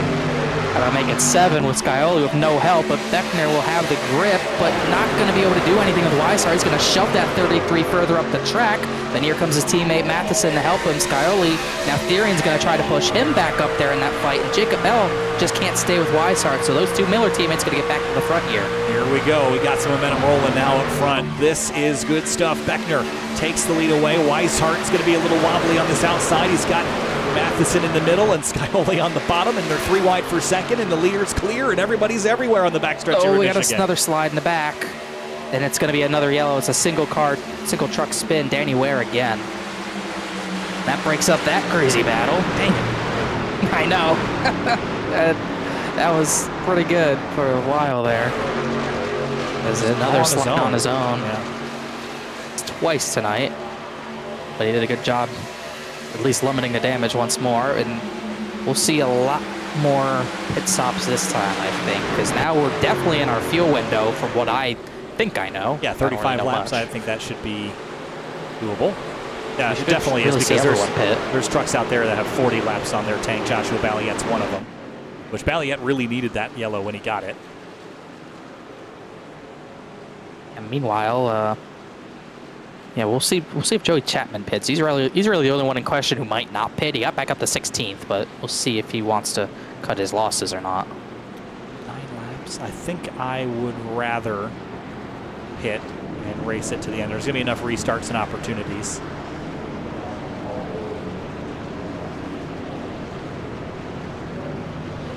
Going back, you just mentioned Danny Ware's troubled night. Most recently, this one down here in turns 1 and 2. Just closer to the exit of the corner here. It just kind of walks up the hill on him and around it went. And then earlier, lap number 7 of this race, was right ahead of the 28. Beckner and Matheson, meanwhile, do stay out. Like everyone else came down, but we'll get a view on the other trouble Danny Ware had. This was the first one where he just has not had the truck under him really all night. He's made a few good saves out of turn 2, just limiting damage. Yeah, that time didn't really get a chance to save it because he had the 28 behind him. We have a handful staying out. Beckner, Matheson, then Michael Curhan. We haven't talked about a lot tonight, but he's been lingering. And then JT Poole, he's had damage from really the first or second yellow. He's going to restart 4th, and that's it. Just those 4. So everyone else comes off pit road. And Joey Chapman, couldn't tell what he took, but he got off pit road first. Chapman took 2 tires. I like that call, though, because it gets you in the fuel window and it halves your tire deficit. and puts you ahead of everyone else that you were pitting with. Ryan Swan did the same, ends up 9th. Adam Capps does the same, ends up 12th. So I like the 2-tire call in these intermediate circumstances. Gives you with a set of 2, you can use a little bit down the line as well. I mean, well, Lucky Dog does go to Justin Asogak, so he does get the yellow he needed. That's good. Getting him back up in the picture. He had such pace early, and thankfully that, all things considered, given that he had to get up immediately, actually that truck coasted pretty conveniently to a stop on the apron and without hitting anything. So. Yeah, you remember I don't even know if you remember the Nationwide Series race where I think it was Ryan Sieg's car went rolling down the hill after it came off the wreck. You remember that? That's kind of what that reminded me of. It just went perfectly to the point where it didn't affect anyone. So that worked out really well for him, actually, all things considered, as how Sieg unfortunately hurt his Lucky Dog chances, as well as Mason Keynes, who's still having internet issues. So got a number of drivers laps down now. Jason Dalton has just pulled off the track, and that will add to Bronson Stafford, Sean Peach, and Justin Munsell, who are out in this one. That was an odd one, because he was just at the front. And I don't think he was even involved in anything. Just so it's clear, I picked Justin Munsell to win this race. He is going to finish dead last tonight, so that is how my season has gone. Both our picks are outside the top 30, because Mason Keynes having internet issues as well. It seems like when Justin has a bad night, it just goes 12 out of 10 bad. It's either Justin finishes second or he finishes 32nd. There's really not much in between, and typically it's not of his own doing. Remember back in the was it the Florida State Builders Pro Series when he was about to transition into the playoffs or to the next round of the playoffs rather, and ended up getting taken out under yellow at Talladega. That was the cutoff, and that just completely derailed his playoff chances. Just remember to look at him stunned. I mean, it was it's either he's either heartbroken, like at Gateway, I think it was in the Truck Series at Gateway, he lost by maybe a front bumper to I think James Scioli. It's either heartbreaking or he doesn't even get a chance. It almost never ends well for Munson, but sooner or later it definitely will. There's just too much pace for it not to go that way. Try this again, lap 59 of 90. About 20 minutes of racing. We're getting pretty close to the end of this thing if it were to go green. We had a longer run of green running that time through, so it could start ticking down. Travis Beckner is the control truck. He's on the inside in the 28. And here we go, back underway at Michigan in the Area Truck Series. We'll be interested to see how this restart goes with most new tires at the front already, with Scioli wasting no time. They're going to squeeze Joey Chapman in the middle. Yeah, he doesn't really have anywhere to go. He's going to just hit the brakes and back out of it. Doesn't want any part of that, at least not yet.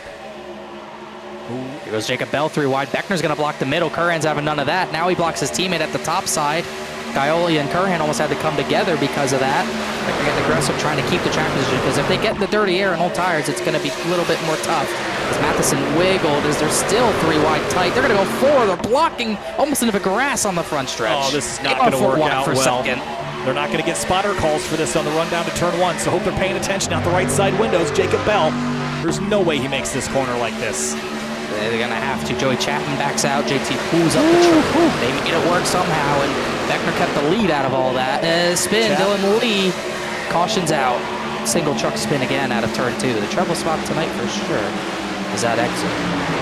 But should have happened in the turn 1. But the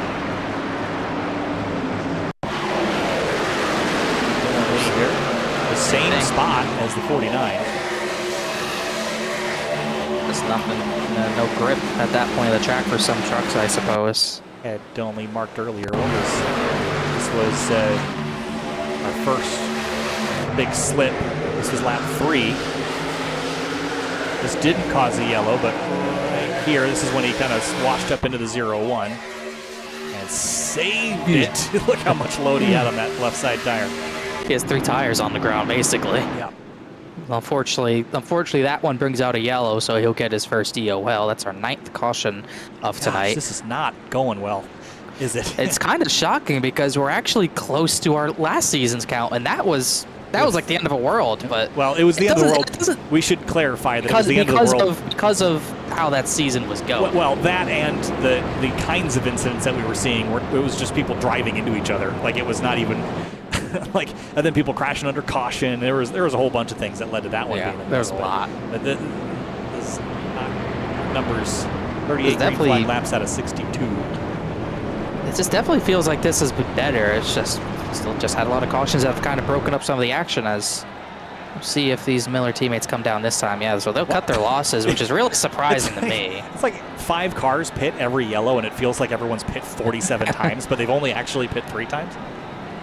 See, that one I really don't understand. I mean, I guess, well, they stayed out last yellow, so I guess they kind of probably couldn't make it to the end. Maybe they pitted like lap 47 though, so they would have been close. So maybe it's just to ensure they can make it to the end. But either way, I don't get giving up the track position. You're giving up a lot this time too, I would think. Well, we're getting closer to the tail end of the race when I want to stop giving it away. So that's when you get to 30 to 25 to go, and I stop wanting to leave the track position up for grabs. I want to start clinging to it. Kyle Sieg's the next to drop out due to internet. So all those laps he was getting back are by the wayside now. Mason Kane got the lucky dog. He'll go 1 down, I believe. So that attrition rate, we're getting more trucks out of the race. Munsell, Peachin, Bronson Stafford, and Jason Dalton. Maybe Kyle Sieg. We'll see if he gets back in. But that's still, considering how much we've seen, it's still not that much. I think Sieg's out. What I can tell, he's not in the truck, nor deciding to get back in. Greg Mitchell, though, is amongst those that are out, but still rolling on track. 9 laps down. And gain at least 2 spots. Yeah. Try to at least make up anything that he possibly can. As he's had a little bit of a rough season. He's down 19th in points and only 2 top 10s. And this is a driver I believe made the Pro Series championship for just a season ago. But Truck Series side, not the luck he needs. And if he was going to get a win in the next 3 weeks, he needs to make sure to be in that top 20. And he came into tonight about 7 points ahead of that cutoff. So he needs as many points as he can get. Yeah, and looking at the running order right now, trucks that are in contention here that could really mix things up. James Scioli leading the way. You've got Joey Chapman up here. I don't think he's really in contention for the playoffs, but if he were to win this race, it could certainly throw things off. David Weishart is up in the front. It wouldn't throw the cut line off, but he would bump Curran Therian a little bit closer to being out. And you have to keep an eye on guys like JT Poole, of course. JT's had an up and down night, but we know the talent level's there. We know the pace is there. If he were to get a little closer to that cut line, if I'm Jacob Bell or Anna Sogak, I'm sweating a bit. And we're going to have that extra spot be opened up by Nathan Jump not returning to this series the past 3 weeks. He's going to be eliminated, cannot miss 3 races and make the playoffs, not eligible. So that is going to open up as well. So those drivers who are on the cut line, close to it, like JT Poole and Sam Fontaine, who's had issues tonight, it opens up at least potentially 1 more avenue to get in. James Scioli leads the way. How unlikely that may sound after the night he's had. Started 35th on the last row and is now leading this race. He has led 3 laps. He will add a 4th to the resume this time through as we get closer and closer to 25. Make that 35 laps to go. Lap 64. Here we go. Green flag. Watch Beckner here restarting from about 19th, 20th position. He's already below the white line making moves. Gets back up. But he won't be at the front for at least a few more laps. The Scioli and Weishart will clear for the lead as getting a little darker than we've seen here in seasons past. Balliet and Bell will be side by side for 3rd. Yeah, Balliet's really been impressing me. Now he's on sequence with everyone at 0-7. Maybe not one to watch to win, but a top 5 absolutely in the conversation tonight. Derek Grant also. Him up in 8th place. And then Ryan Swan, remember, he's on the tail end of that top 20 positions. And he's up in the top 10 doing everything he needs to do to put himself in position to steal one in front of the rest of the field. He's one of those drivers you definitely got to watch out for. He's been close years past. I think he got 2nd to Hardin last season, and he's even gotten 1 other one stolen from him in seasons past. This track has bit him. He's trying to get back up there to try to take a bite back out of this track. 3 wide in the back. Danny Ware is one of those, as Matheson and Beckner trying to get through on the top side. Well, Jacob Bell, he's trying to get some redemption. He's going for the race lead. Going on the high side here. It's going to pitch the 7 to the bottom. It's going to open up the door for Bell to swoop up on the outside with help from Balliet. Weishart's going to push the 7, of course. There's Tom Bourne in the 16. What if he were to steal a win in this one? He's had a number of slide side as well. That would be a heck of a recovery if he can pull that off. There's a number of players that could be shocking winners, but he's still got the series champ to deal with in James Scioli. He's going to clear both Weishart and Bell, leave them side by side. I think they both want to try to control the lead, him in the 33, but not really able to do that right now, as here comes Shane Theory, and he has a big run on Tom Bourne. Went elevator move top to bottom there on the exit, and here comes Bell to the bottom, tried a different lane, all the way on the apron, but he's going to wiggle and wobble, and it's going to give the 7 the run. And the 33 is easily going to go with Scioli, not a tough decision there at all, as now they're 3 wide for about 4. Theorian's going to go all the way to the bottom. He might look 3 wide for this second position, but they're 3 wide for 4th anyways. Tom Bourne's got nowhere to go. 3 wide and behind as well. They see the wide everywhere. Yeah, it's everywhere. Or 4 here, mid-turn 1 and 2. 5. I can't count that high out of turn 2. Look at Cameron Hearn's in the middle of all that. He's still alive? That was exactly what I was thinking. He's coming through the field. He's top 10. And a Sogak there as well. He's on the bottom all alone. Chapman's loose in the middle. Even Eric Wineland's right there. And he was totaled earlier, and he's not out of this fight. And here comes Hearn with a push from Jake Matheson. He's going to be back in this fight. Scioli on the outside. Bell almost on the apron. Turning off into turns 1 and 2 here. Middle, bottom, outside. Everyone's using every lane here. Oh, wall. Turn 1. Ryan Swan Dylan Lee. and Dylan Lee. They'll keep it straight.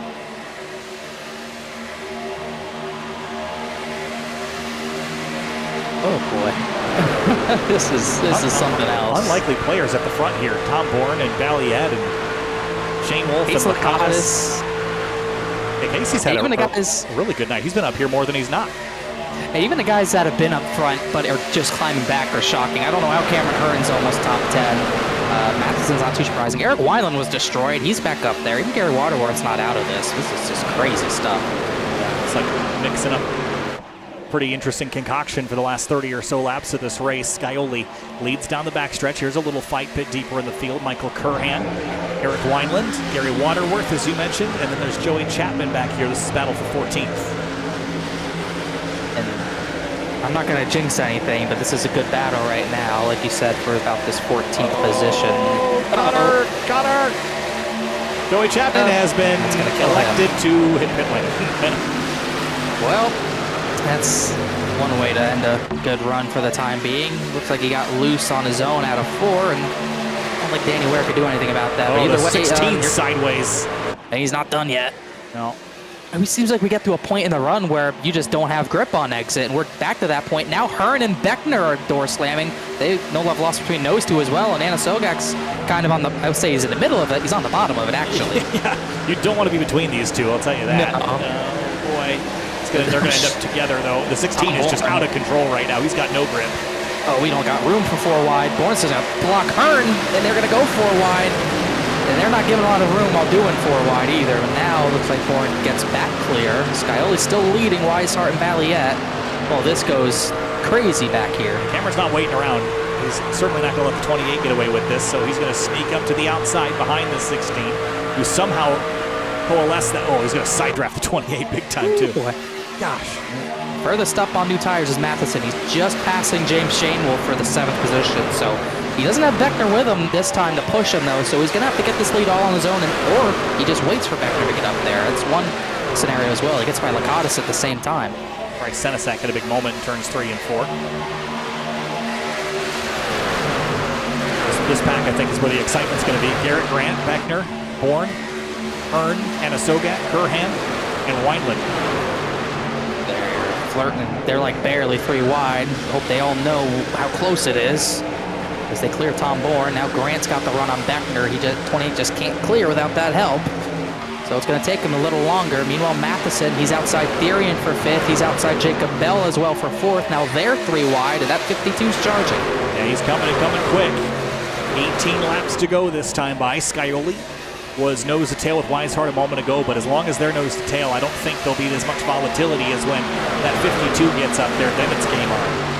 Yeah, then they got to decide how they're going to try to keep that 52 behind at least one of them. They're going to have to try to play some games. JT Poole, I think he had a slide in the back, but he kept it straight under the 88 of Anasogak for about 14th. That paddle will not go away. That 52 is charging right now. He's up to 4th, and he'll look inside Balliet for 3rd. Jacob Bell slots to 6th. Here comes Casey Lakatos from 33rd up to 5th. Gumborn, slide again. He's in a world of hurt right now, but once again kept it straight. I think he and Michael, he just got loose. He and Curran then had contact. He'll fall back. Not going to get better either. You start heating those tires up, it's just going to get worse and worse and worse as it goes on. Well, here goes Matheson inside Weishart. Now Scioli goes to protect that bottom line, give him dirty air, but I don't think it's going to matter too much. The only thing that's going to help is that everyone else will be on the top side, not giving Jake Matheson a push. And then you have to wait for Travis Beckner to get up there, and he's still in a battle for 7th. But now you're going to see Scioli just completely take that line away. We might see Matheson either get physical or just get close enough to his rear bumper to get him loose. That's really all you need to do, as we've seen today. Doors open. Here comes Matheson to the inside. See what push Weishart can get. See if he can get the 7 back clear. I think he will, just in time. Here goes Beckner for 5th. Beckner dropped out of the top lane pretty late on the straightaway there. But he's coming. Oh, that's a slide job right there. Oh, he is sliding. Gosh, that was big time sideways. The 33 had to lift. Here comes Balliet to the inside. And that's going to really hurt Scioli's chances of keeping this lead. I don't know how much longer he can keep Matheson behind. Matheson's going to look to the right rear of the 7. Scioli fires it in, but now here comes his crossover. He's going to bait him into driving it in hard. Then he's going to try to get the run out of 4 to clear him maybe into turn 1. But neither driver has a push. It's just these two. So the furthest out, we've seen 2 trucks today. Beckner on a mission here. Got to get dispatched this 33 here before these front 2 are able just to settle it amongst themselves. Beckner, big lunge. It's not going to work. Slides across the nose of the 33. I cannot believe he cleared him there. I thought for sure he was going into fence. Here we go for the lead. Matheson gets to the inside. And I don't think Scioli's going to have much to defend with, but he's going to try to pinch the heck out of Matheson, I would think. It's his only shot right now. Matheson just has enough grip to drive in and clear him on his own. Scioli tried to throttle up mid-corner, but he could not. Now Travis Beckner up to 3rd place. I knew I should have picked that 28. He's coming quick. 14 laps to go. Now Weishart's going to start the fade here. Therian gets up to gang up on the 33 of Jacob Bell and Balliet. That 07 is also falling back pretty far currently, as they're going to door the Therian and Casey Lakatos. Casey's slipping now. He was as high as 5th. Oh, we got a spin. Spinning the way back. JT Poole saved it. He'll lose some ground, though. Yeah, I feel like guys like Hearn and Anasogak are still fast enough, but they got separated from the main pack, and they're just not going to be able to recover in time. Well, the laps are clicking down, and we're getting to the point now where a couple more yellows ends this thing. Matheson and Scioli, 10.5 apart, but here comes Beckner for P2. See how much harder Scioli tries to fight this one, but we're going to see that big slide job move by Beckner, and it might end in more contact between these two. It is. I don't know how they saved it that time, but it's not even over. A couple of seasons ago, these two wadded each other up at Las Vegas, and there was big drama there. Side by side into turn 3, Beckner trying to complete this pass on Scioli. There is no secret that these two are not buddies on the racetrack, but Scioli doesn't have the tire to compete with it, and there goes the hand in the air. Beckner's mission now refocuses on the rear tailpipes of his teammate's truck. We'll see, these two are probably going to pull away from everyone else at this point. I don't even know who the 3rd next on tires is. But it's going to be down to these two without a caution. Michael Curhan, who's back in 7th right now, so not close enough, I don't think, to get there. Well, yeah, he's got to go say quick. that, but he's 3 wide looking for spots. But he's got to go. He's getting held up big time here, and those two are a second ahead. Those 3 are really a second ahead. Scioli is staying with these 3, but I just don't think he can really match. No, maybe he's hoping to just cling to the tailpipes in case they start to battle amongst themselves, which I imagine they'll do at some point. Matheson has more wins than Beckner does, so if you're talking, the strength of a team, you're maybe going to try to balance those things out, but I just don't have a feeling that anyone's going to give anybody a win. I wouldn't think so. Both of them are locked in, so there's really really no pain. Get racing forward as Battle for 13th is probably the trouble spot as well. Senesac just slid up in front of Wineland. Danny Ware sliding again. Cameron Hearn's still in the middle of all this. And Sokek's actually gotten by all that, but it might be too late. Danny Ware still middle 3 wide here. And Pierce on the bottom. Coming to 10 laps to go. It's amazing how quick this race goes when you're clicking off green. Whoa, big slide there. Cameron Hearn, there they go. Wineland's in the fence. Keeps it straight. We got to slide out of 4. Someone spun on their own out of 4, and it's Ryan Nowicki. That'll bring out the yellow. Not yet. He kept it straight. Wow. But he's still sliding, though. He might, I don't even know what's going on anymore, but we're under 10 to go regardless. Still green. Poor Michael Curran just, he can't get to the outside of anyone to make up time with the tires. At the bottom, he's got no help. He's lucky to get away without a yellow here because we get to keep this momentum rolling. Scioli, Beckner, Matheson, your top 3 in reverse order there. Matheson leads, but 9 to go. Now you have to start plotting if you're Beckner. How do I beat my own teammate at his own game on the same tires? Don't really quite know. Because Ryan Nowicki had another spin at a turn 2, so these leaders are going to come up on him, so we have to watch this right now when they come up on him. Meanwhile, Beckner keeps getting runs, but I really don't think he wants to go side by side right now, mainly because I don't think he wants Scioli to even have a chance. So he's really just trying to play the long game right now. Jacob Bell's got a horde behind him as well. Weishart, Curhan, Darian, AC Lakatos, Joshua Balietta. Josh has still done a nice job. I know he's drifted back to 9th, but he's still done an immense job this race. Here's Curhan. Now he's going to try the way high side. Because this battle, that was, I think Tom Bort and Fambro were in there trying to battle, but this is the highest I've seen anyone run, and it's actually going to get him to the right rear of Weishart, so might have found a lane here with under 10 to go. Almost.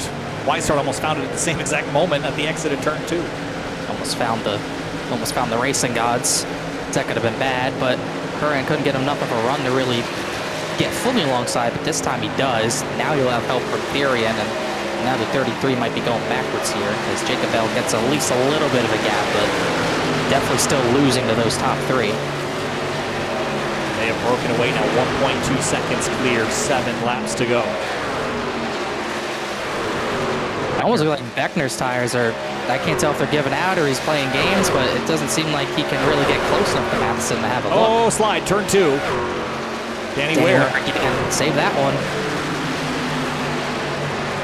They are 3 wide for about 19th as well. Sam Fontaine, even with that big hit he took, he's still battling for a top 20 as they get Nowicki, who is really slow. Yeah, again, once you slide the tires, you've destroyed them. I mean, even driving them nicely destroys them. So imagine when you're slipping and sliding around or you spin out on them, you're just absolutely destroying the rubber. Flash heating them, making them very angry. And Nowicki's in the fence, I think. It is. Got to really look out for him as Beckner slides out of 2. He's losing ground to Jake Matheson right now, coming to 5 laps of racing to go. Just good racing all around the track. Just a matter of if we get to the white flag with it all going on. Senesac and Hearn are still side by side for 12th, even way further back. They're 7 seconds off the lead. Not a lack of trying on Beckner's part. The wheels trying to stay together, that's for sure. I don't know how you drive like that. It's so impressive. We bring that up every time, and I know, but it's just got to be so distracting. I would think, but it makes it work. It shows how much focus he actually has. It's so tough to do that once your wheel's not steady. A guy like Travis can generally hold his line very, very well, and some people got $10,000 rigs that can't even go straight. It's a wonder.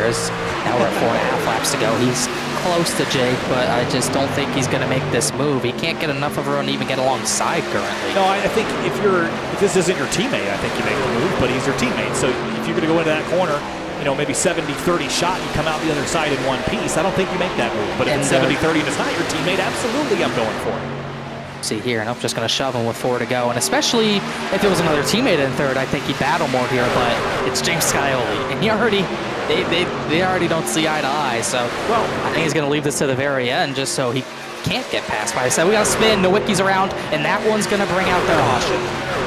And now we are in a green-white checkered scenario. We kind of saw that coming. Could not save it that time. He's still sliding. He might be on a controller, so it's even tougher. But it's a shame. Yep. Again, he had lost it a couple of laps prior and didn't cause the yellow. But just a couple of laps running on burned up tires, and around it went. And now it becomes a lottery. Because tires are... I mean, we knew this was coming. I mean, that 25-lap green run was not something I was expecting after the first half of this race, so I'll take it. But now it is a roll the dice. Basically, because if you stay out, the yellow could easily come out in turn 1, and the race is over. That's exactly what happened last season. That's how Ricky Harden took the checkered flag. But if you don't get the yellow and now you get to the white flag, you're in trouble, because these tires, there was a 1.5 seconds of fall off, and even if majority stay out, I mean, it is such a big fall off that those drivers 10th on back still might consider pitting. Someone like Skyler who needs points, I don't think there's any way you pit. I don't even think the top 2 will, but I think we will see some risk takers, especially guys like Weishart, who it doesn't matter for him, he's locked in. Or someone like Case Lakatos, who's a little further down the running order. Michael Curhan's going to peel off, and Scioli's in. Scioli will come down pit lane, and they're going to drag. They dragged a lot more than I thought they would. Wow. I'm seeing 5 trucks stayed out. 6. Sam Fontaine as well. Maybe even another one. Ryan Swan. So here's my take on this: is 6 trucks staying out is enough. And the reason why I say that is I don't think we get down the back straightaway before we get the yellow that will end this race.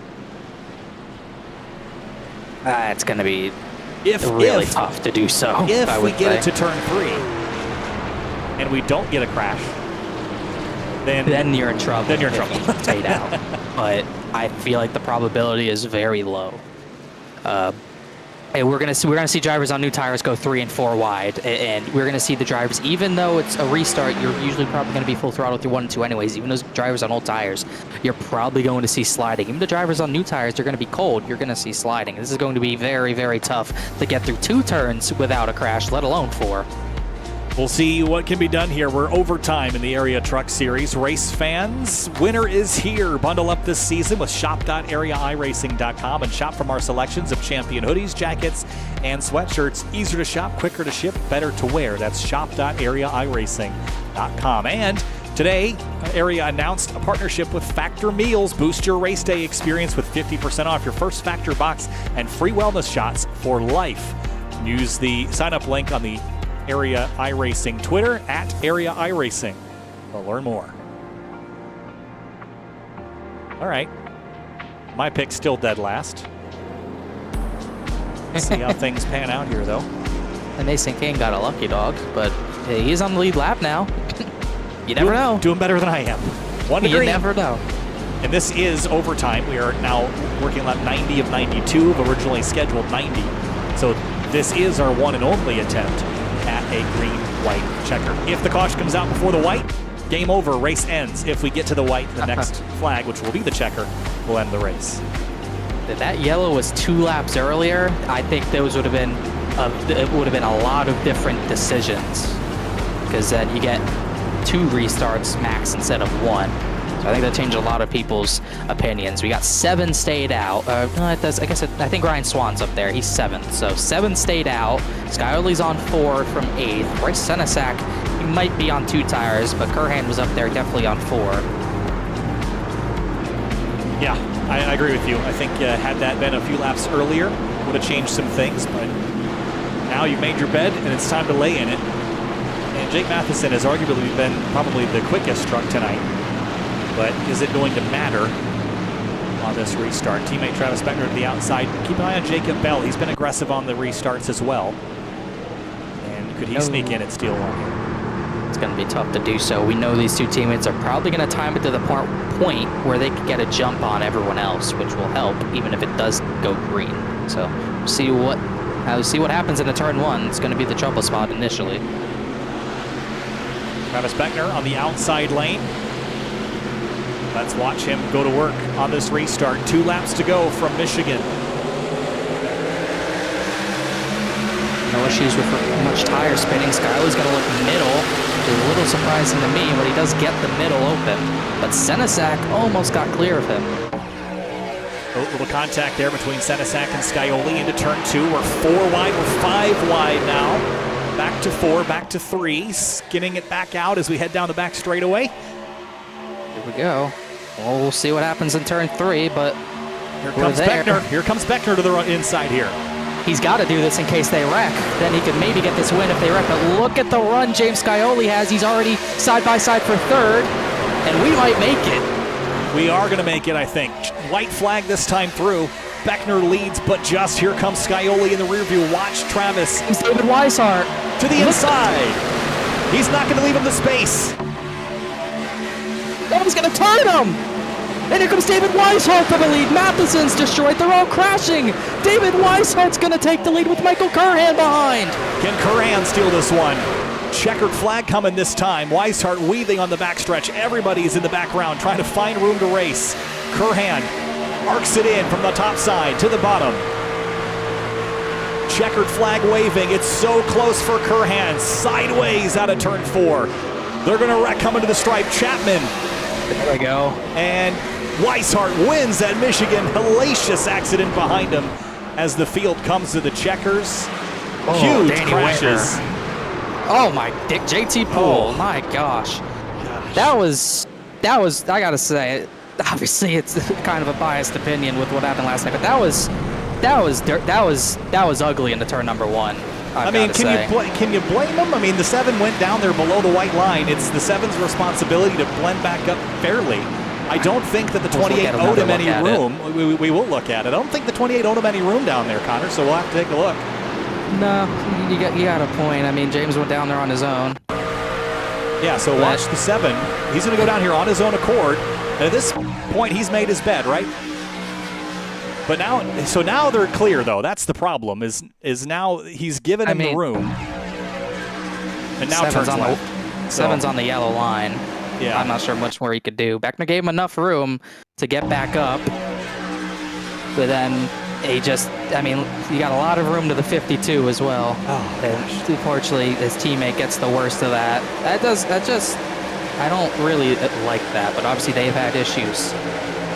But that is, David Weishart's going to take that all day long. Wish we could get his view as he's doing burnouts. He got perfectly away from that. I don't want the wreck, the inevitable post-race wreck to overwhelm the celebration that Weishart should deserve here, because he snuck his way through that and stole one away from those at the front. Here's a look at your race results. David Weishart up at the pointy end in this one, but hard-fought race all around. Toyota, Ford, Chevy, your top 5, Connor. And a very mixed bag of top 5. How many times did we see Danny Ware sideways? He gets 5th out of that. Matthew Rodriguez was on the crash. He gets to 6th. JT Poole, even though he died after the line, he gets back to 8th. And Justin Sogak threw his troubles back to 9th. But then you have some guys who are going to be really upset about that late race yellow, like Travis Beckner, who's all the way relegated to 10th. And funny enough, it didn't change anything for Scioli, 3rd either way. Yeah, that's, I understand, I mean, Beckner's frustration with the yellow for sure. That probably shouldn't have happened, but it did, and what happened after that is now history. But looking down the rest of the order, JT Poole 8th, ended up in the hospital after that. And Sogak, Beckner, you already mentioned. Looking down the rest of the field here, Shane Wolf. Did we mention Balliet 4th? What a good run for him. I did not. Yeah, that was great. Eric Weinland 19th, finish. Mason Kane down in 20th place. And looking down the rest of the field, Chapman in 22nd. Jake Matheson, 25th, ended up in the fence there. That did not work out the way that those trucks were hoping it would. Yeah, unfortunately, when you got a feud going on like that, you get innocent bystanders involved in. Unfortunately, Travis Beckner's teammate, Jake Matheson, was one of those, and he's locked in, so not a big deal, but 25th after leading with 5 laps to go. That's going to be a tough pill to swallow. And then you got the drivers who really didn't have a good night. Mitchell, Sieg, Dalton Stafford, Peach and Justin Munsell, big crash early on, and obviously Brad Slaughter Jr. Relegated to making up nicknames, not able to make the green flag tonight because of his issues. Well, he didn't make it to the green, but James Scioli made it to the checkered 3rd place tonight. Wow, that was interesting. 3rd place, I'm sure you'll take it. Walk us through that race and then the last run to the checkers there. Yeah, been struggling, had some bad luck lately, so just started, figured I'd start at the back, try and mix things up, just try and make some passes, get back in the groove, get to feeling confident again. It's just been a rough couple weeks, so just try and do that, make my way to the front, avoided a couple wrecks, and was bad fast. The Rick's Hot Sauce machine was flying all night, and then we got to behind Travis and Matheson there, and I'd say my tires pretty good. I just don't think I was going to have anything to make a pass on him. I don't think Travis was going to try anything. It looked like he was just content to push him to the win. So looked like I was just going to sit in third, and then I knew that I wanted tires, was just hoping that we'd make it to the white flag, and that's exactly what we did. Hit the exact move I wanted. He didn't want to let me back up on track, and then we go into the corner, and it looks like it just tries to right hook me. I'm hugging the yellow, and he's turning down. So fortunately, nothing I can do about that, but just glad that David got the win and not any of them after that going on. So yeah, all in all, a fun night, a lot of passes, a lot of good racing with a lot of people through the field, some better than others, of course. So just want to give a huge shout out to you guys for capturing all these races. Big shout out to Sky Motorsports, finally got an interview for them. It's been a rough season for all of us there. And then big shout out to Flat Out Racing Network. And as always, code Skyler, get you $7 off at rickshotsauce.com. James Scioli, 35th to 3rd. Good run, good points tonight for you, James. We'll see you next week. Thanks, guys. And Michael Curhan finishes in second, and you almost had a shot at stealing away one there at the very, very end, Michael. Coming into turns 3 and 4, maybe a big lunge could have gotten you there, but came up just one spot short, day late dollar short. But P2 is not so bad. Good points tonight for you, and a good way to wrap up an evening. That was pretty wild. Yeah, P2 again, just like last night. Yeah, I was really surprised I didn't get as good of a run coming out of 4 on David. I mean, I didn't lift. I was going for it, and I don't know. I just didn't have quite the run that I was expecting, so I was never really able to make a move to the start-finish line on him. But, man, I just can't believe how much tires played a factor. I mean, it was 1 lap difference was a difference. So, yeah, I was just really hoping we were going to go those last 2 laps under green for this strategy to work, and it almost did, just like you said, day late, dollar short. But another strong run, some good momentum for next week. Yeah, certainly some good momentum, and a great way to wrap things up. Michael, after starting 15th, running well all night, and staying out of the trouble spot for the most part. I see low as 25th, but you managed to get through it all and finish P2. So congrats, and we'll see you next week. Yeah, pit strategy had me all over the field tonight. But real fast, would like to thank Facicas Motorsports, NAI DeLeo Bram, Fame Construction, Flash Picks, everyone at Facicas Motorsports for bringing these hot rods. All right, Michael Curhan, second tonight, the number 24. We'll see you next week. And we're going to move on now to David Weishart, who steals a win in this one after a wild evening. It got messy out there, to say the least, but started 7th, ran as low as 23rd, and then he won right at the end. That was one way to finish it. Yeah, it felt like I was playing a game of Leapfrog all night. I started like 9th or whatever it was, 7th, got to the front, pitted, went to the back. Got, everybody in front of me pitted, I was back at the front. And it was, I was curious how it was all going to work out. And we came to that green, white, checkered, and I think we were going down the back. And I was like, look, guys, all of us that pitted, this has 0 shot at working if we can't get through turn 1. Like, that we pitted for nothing. And I was telling Michael down there, I felt bad because I said all that down the backstretch, gave him all the lecture, and I was the first one to jump 3 wide. So... But I knew I wasn't going to put anybody in a position to wreck there. And then whatever I saw going into 1, that was a joke. Them 2 got to get it settled out, and it's one-sided.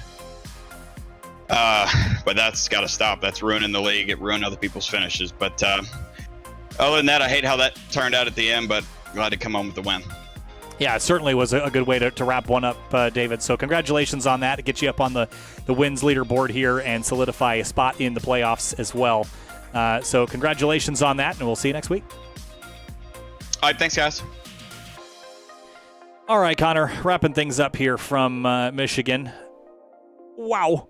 It got exciting at times, but we managed to get a nice 20-25 lap run in there towards the end and finished off with an unexpected green-white checkered, but a decent race and decent result for Weishart, Curhan, and Scioli. Yeah, James Scioli was definitely needed. I'm sure it will propel him into the top 20 in points, even through all the drama. So I'm sure he'll at least be taking that because it looked like it was about to be a lot worse in the turn number 1. Definitely an ugly finish. Fingers are going to be pointed. Like David Weishart said, it's not really good for the league when one feud takes up everyone else's issues. So maybe that'll get sorted, because it seems like it's for those two, it's happening almost exclusively in the truck series. So it dates back not even just the past season at Vegas, but even they had contact at the Roval this season that was, I think, caused by the 7. So I mean, it's been tough, and obviously, like David said, it cost a lot of people good finishes. But besides that, when we got green flag running here, the racing was phenomenal. A lot of the cautions were just some self spins cut through the issues out of turn number 2, and not really through the 4 wide. The 4 wide for the most part worked when it happened. 3 wide as well. Had a lot of players who could have won this race. The 88 comes to mind. He couldn't get back up there in time, but a lot of fast running, and then we got a good run to the end. But it only takes one green-white checkered, one incident to really flip-flop the race, and that's exactly what happened tonight, and Weishart ended up being the beneficiary of it. Well, we're 2 laps long in our 90-lap distance, but that is it for tonight here in the Area Truck Series. We're back at Richmond on Thursday with the Florida State Builders Pro Series, and then next week we're off to Homestead, Miami for 120 laps, 180 miles down in southeastern Florida. We'll see you there next week. Kyle Heyer, Connor Horn. We'll see you next time.